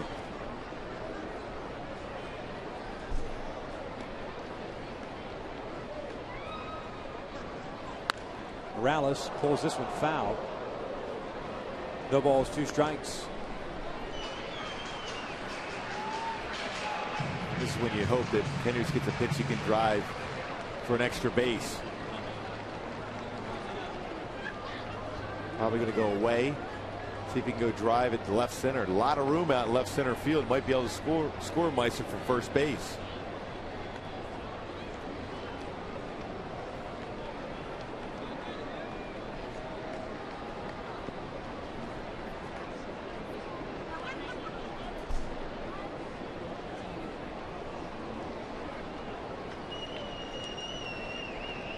No balls and 2 strikes. 1-2 now.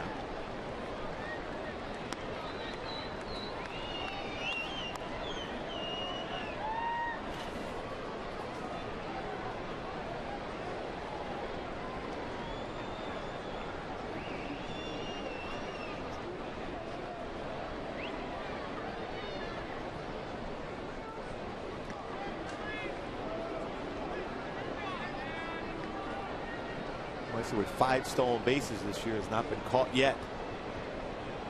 Jansen paying a lot of attention to him.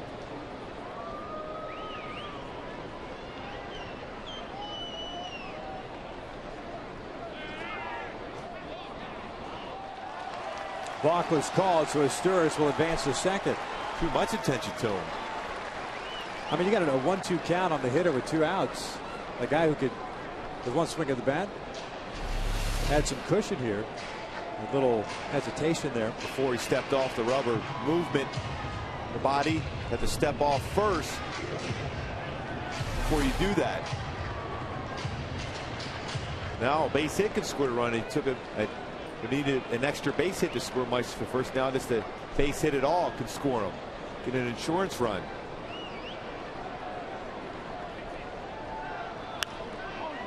This one is popped up to shallow left field. Eric Thames is coming on, and Thames will make the catch. The inning comes to an end. We head to the 8th with the Angels leading it 4-3.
Coverage of the Angels with you this season by subscribing to MLB.tv today. You can see every Angels out-of-market game live online and on your favorite devices in HD quality.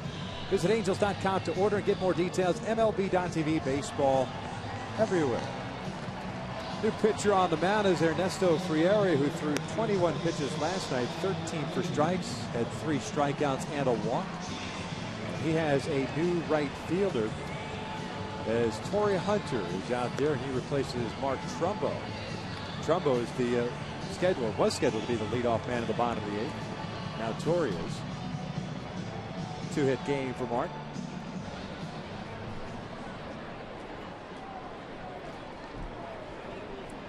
Lind, Encarnacion, and Laurie here in the 8th inning against Frieri. David Carpenter, 1/3 of an inning, got the strike out of Jose Bautista.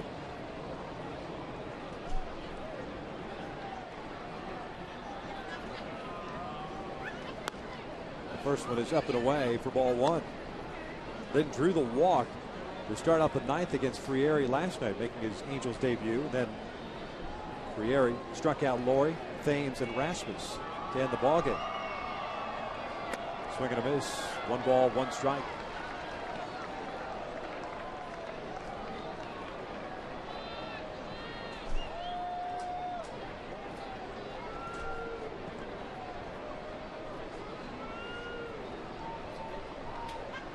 Breaking pitch down and in, and that was the one pitch last night that just couldn't find the right location on or arm slot with. A breaking ball. The fastball was fine. Yeah, just trying to get through that pitch a little bit quicker than he does on his fastball. 3 balls at a strike.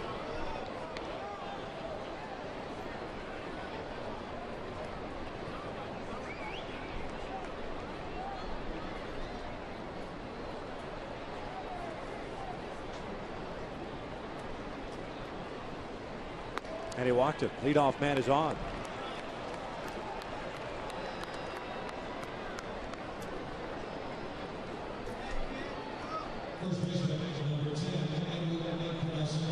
Brings up Edwin Encarnacion, the first baseman.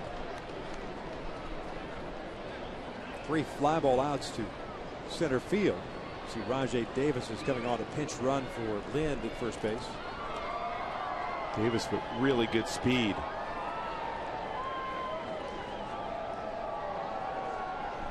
Have to pay attention to him now. I said 0 for 3. It's actually 0 for 2 for Encarnacion. The sac fly, netting him his 25th run batted in. That was in the 6th.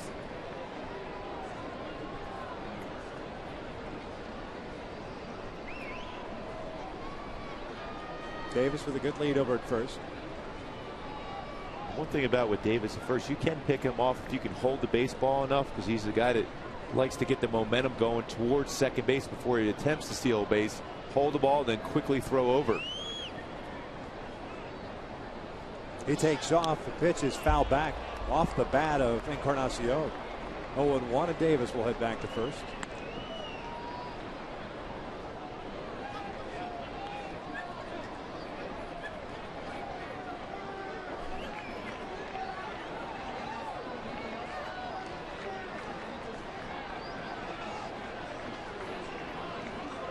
Base runner's always the last to know. You got your head down, you're running, you have no idea. No question, it's a foul ball. Can't hold the ball, step off, throw over quickly.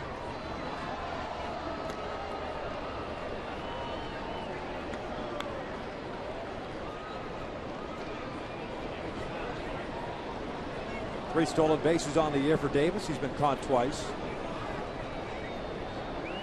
He takes off, then stops, and Encarnacion fouled off another one. It snowballs at 2 strikes.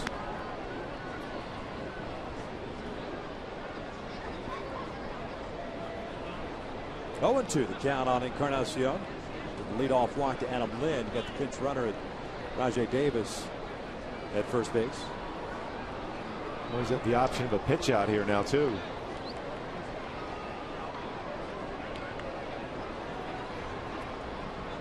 A lot of times the manager will send a base runner thinking pitcher's going to throw a slider or something in the dirt, they expand the strike zone. That's usually a pretty good pitch to try to go with. So that's why Mike Scioscia's not afraid to put a pitch out in these spots.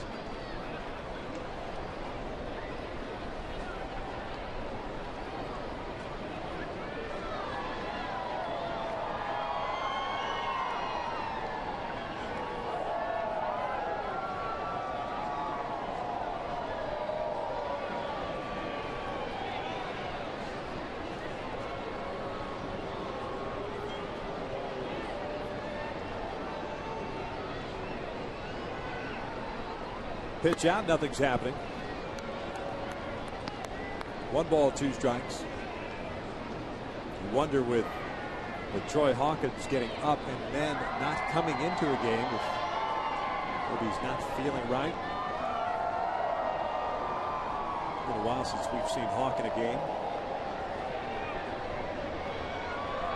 Monday to be exact against the Twins. Low throw dug out by Pujols. Hawkins in that game with 1/3 of an inning, gave up 2 hits. Frieri has a long throwing motion over to first base. I want to see Davis try to get an extra step on his lead.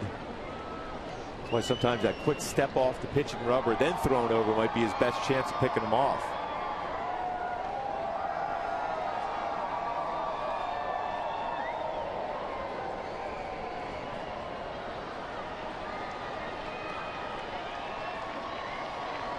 Still looking for that first down here in the 8th.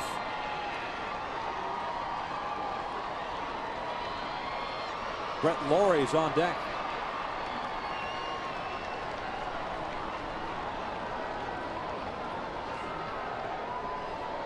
Davis with a good lead takes off. The 1-2 is popped up on the infield. Somebody's got to get to first because Encarnacion can't find the baseball. They fire to first, and it's going to be a double play. There it is right there. John Farrell's going to come out and argue that Eric Ibar obstructed Encarnacion, but if he didn't touch him, Ibar can pretend and say anything that he wants. That's the question. But second base umpire Brian Knight never made the call, and he was right there at the bag. That's a double play, 2 down. One thing you haven't seen too often is a pitcher calling the ball and catching the pop-up, especially with your first baseman right there. Well, alertly as Sturris got over to second base. Well, how often we said Eric Ibar's instincts are just fantastic. I mean, Ibar did not impede, at least what we saw briefly. We're following the baseball all the way. You could say and point and do anything as long as you don't touch him or hold him back. That's all he's doing. He's not holding them there. It's up to Davis, the base runner, to find the baseball or try to find his coach to get him back to first base. So a heads-up play by Ibar, 2 down. He's just so good at that stuff.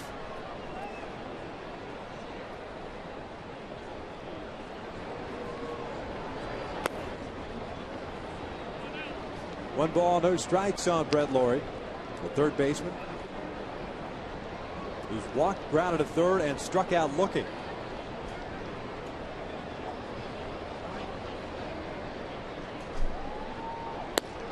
Just off the plate, 2 balls and no strikes.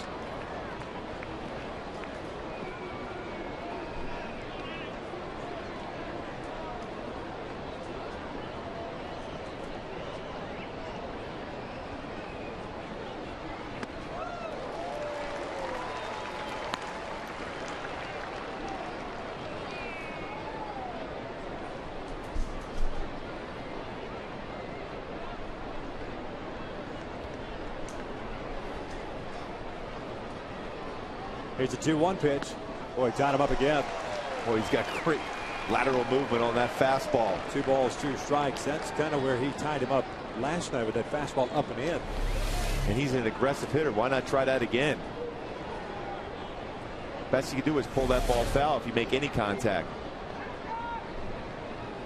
Looks like they're trying to go outside the 2-2, and that's popped up behind the plate, and that'll find its place in the seats. Zionetta gives it a look. That's a pretty good indication how much movement Frieri has on the fastball. That ball started outside and ran in off the plate again.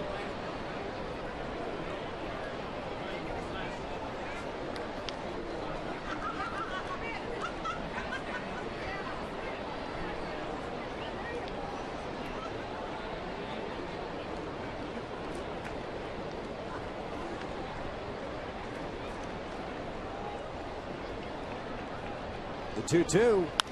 This one's fouled back again.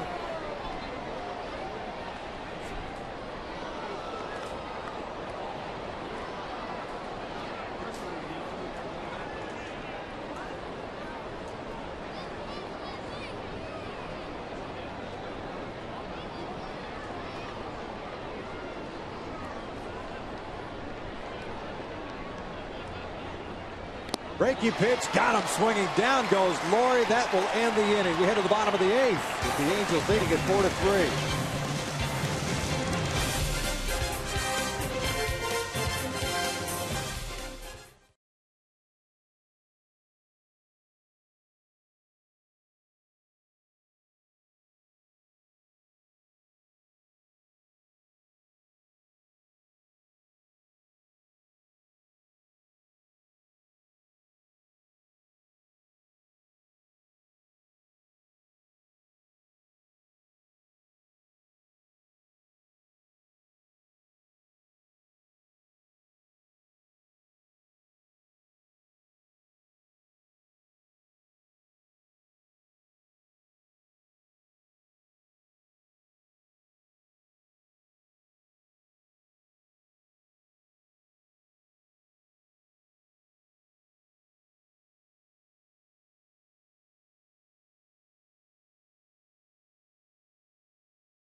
I want to remind you that this copyrighted telecast is presented by authority of the Los Angeles Angels of Anaheim and may not be reproduced or retransmitted in any form, and the accounts and descriptions of this game may not be disseminated without the express written consent of Angels Baseball LP.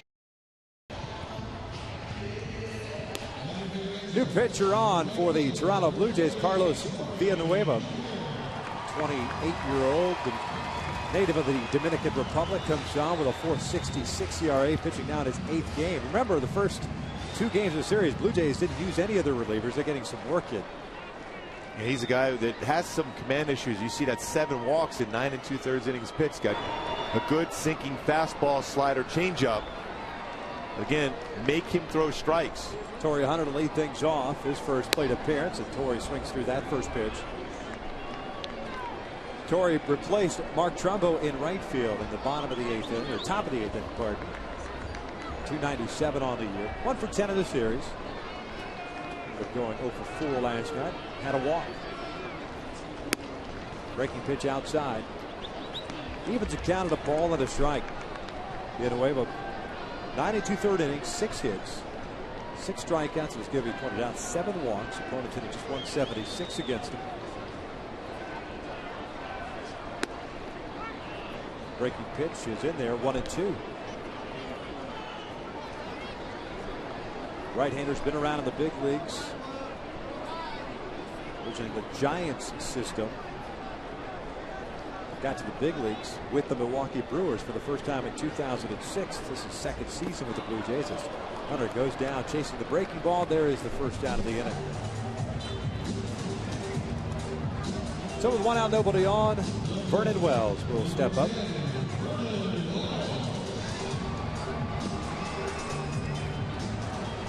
Sounds like Vernon changed up his walk-up music, little Eminem.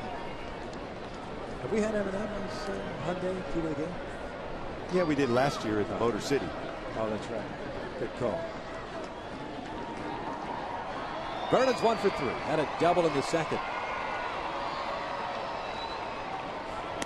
No Bob Seger in the Motor City? This time around. This time around. Got Downs loosening for the Angels.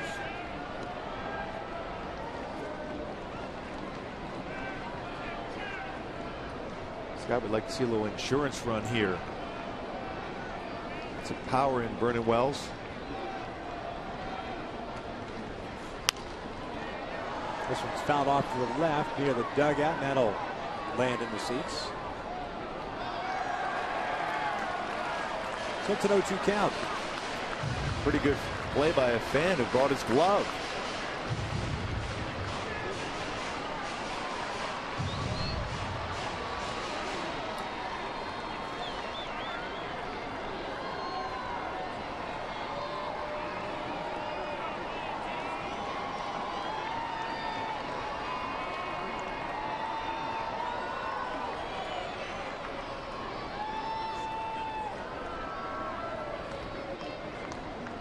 Oh, 2 on its way. Upstairs with the fastball. 1 ball, 2 strikes.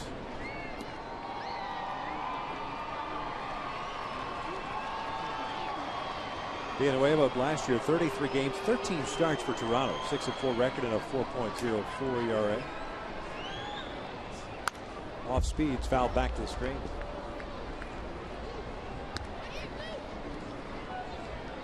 Brewers trading him to the Blue Jays prior to last season for that guy they call cash considerations.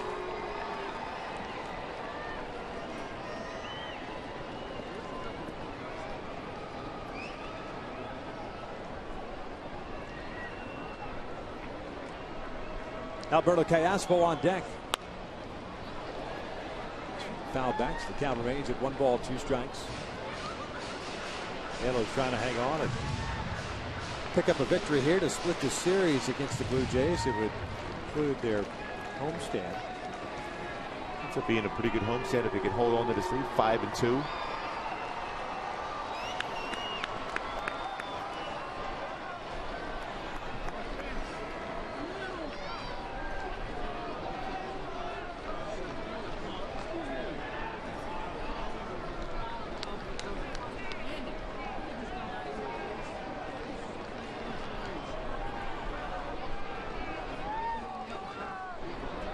The 1-2 pitch. Fastball hooked foul down the left field line.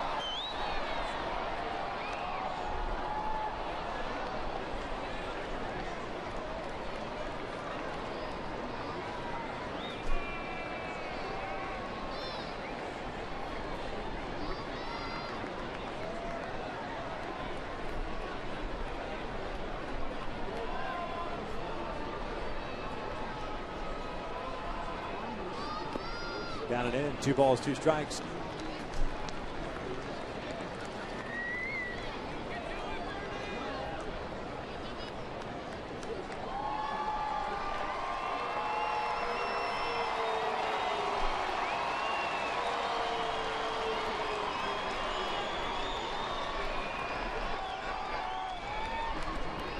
The 2-2. Got him swinging. Down goes Wells. 2 down. Back-to-back strikeouts for Villanueva. Future Angels, when your Little Leaguers make a play, send it our way. Simply go to foxsportswest.com/Little League and upload your video, then look for it to appear on a Future Angels Weekly.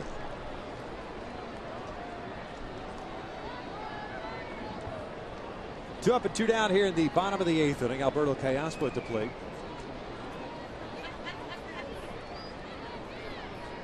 Alberto with a couple of knocks today, a couple of singles.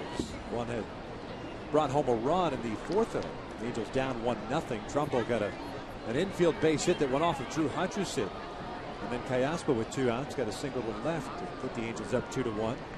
That was a real good swing he had there. It hit the ball to left field.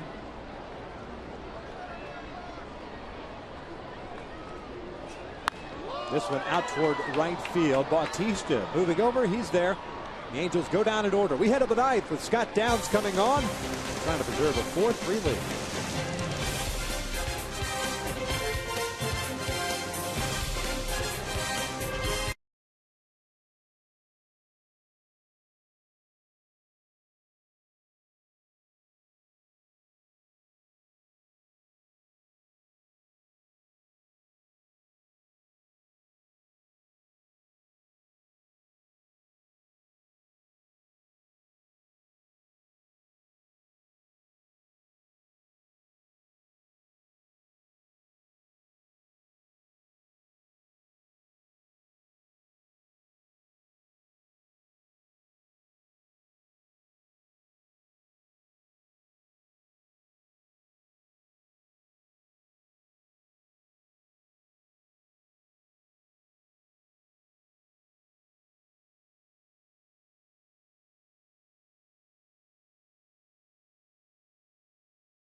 Blue Jays 4-3, but the story of the day back in the 5th inning. Albert Pujols making connection, hitting his first home run as an Angel. The fan reaction. Boy, this is the perfect swing. Seen it so many times. Well over 450 of those big flies for Albert Pujols, and the reaction of his teammates also. Just the smiles around. The Angels lead this one 4-3 in the 9th inning, with Scott Downs in there to try to close it out. Scott takes over for Ernesto Frieri, who went 1 inning, had 1 walk and 1 strikeout. Scott to face the bottom third of the order, Rasmus, Arancibia, and Vizquel for the Toronto Blue Jays. Downs pitching in his 11th game, 2 saves under his belt, 9 1/3 innings, 6 hits, 4 strikeouts and 2 walks. Colby Rasmus, the center fielder, 1 for 3, had a single in the 5th.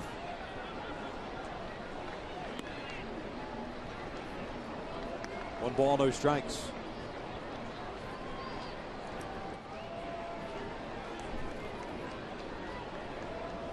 First appearance for Scott since picking up that 2nd save in Monday's game. Evens a count at 1-1.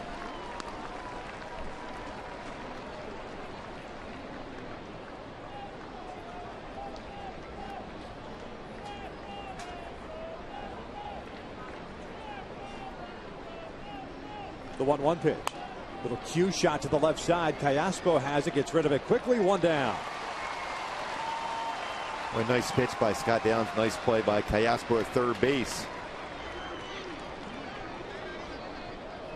The thing about Scott Downs, he commands the strike zone both inside and out, up and down in the strike zone, changes speeds very well.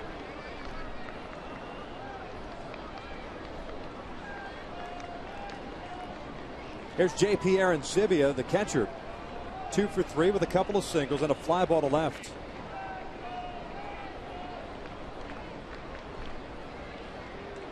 Arancibia has also scored 2 runs. First one is in for a strike on the inside corner.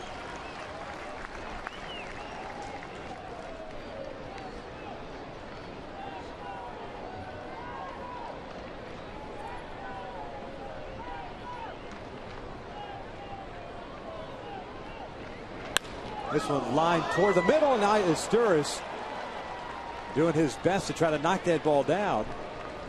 Downs coming off the mound. He may have twisted his knee a little bit. Looks like he's hobbling a little bit, favoring that left knee or left leg area.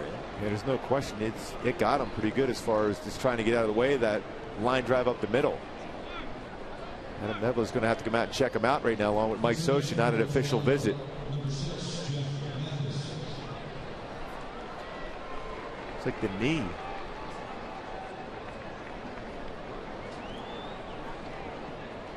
Blue Jays pinch run as Arancibia picked up his 3rd hit. Jeff Mathis running for Arancibia.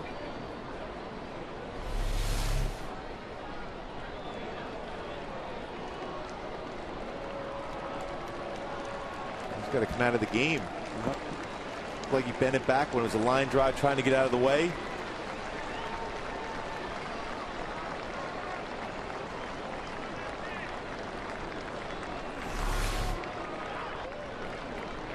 You can see there's a lot of discomfort for Scott.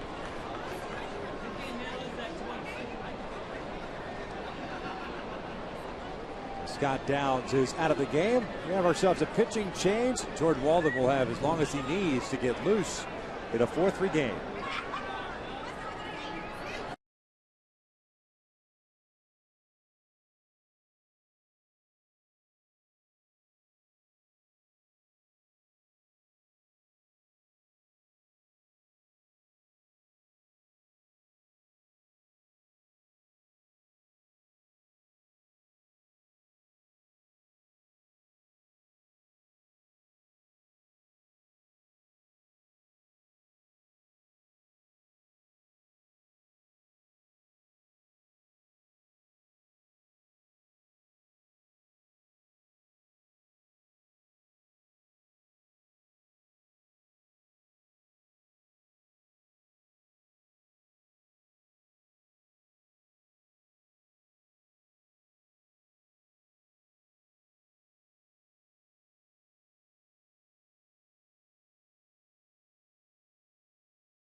Hawkins was up earlier in this game loosely.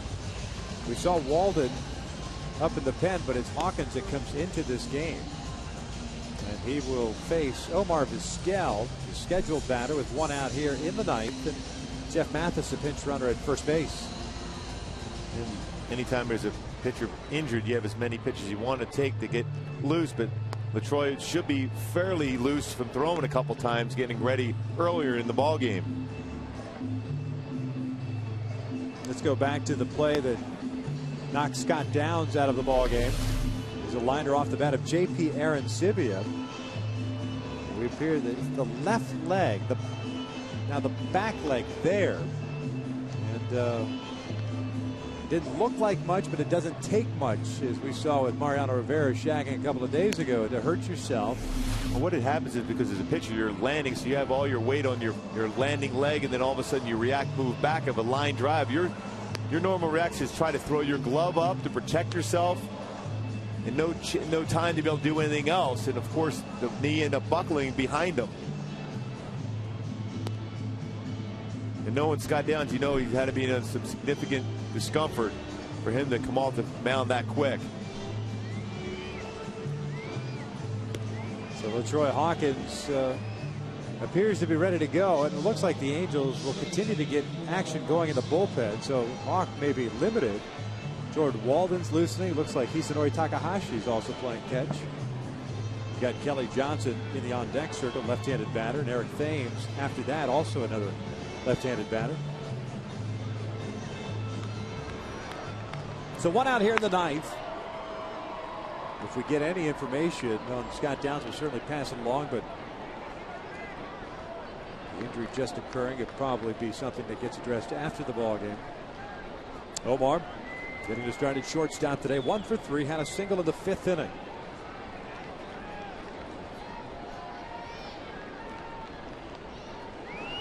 Fastball is in for a strike.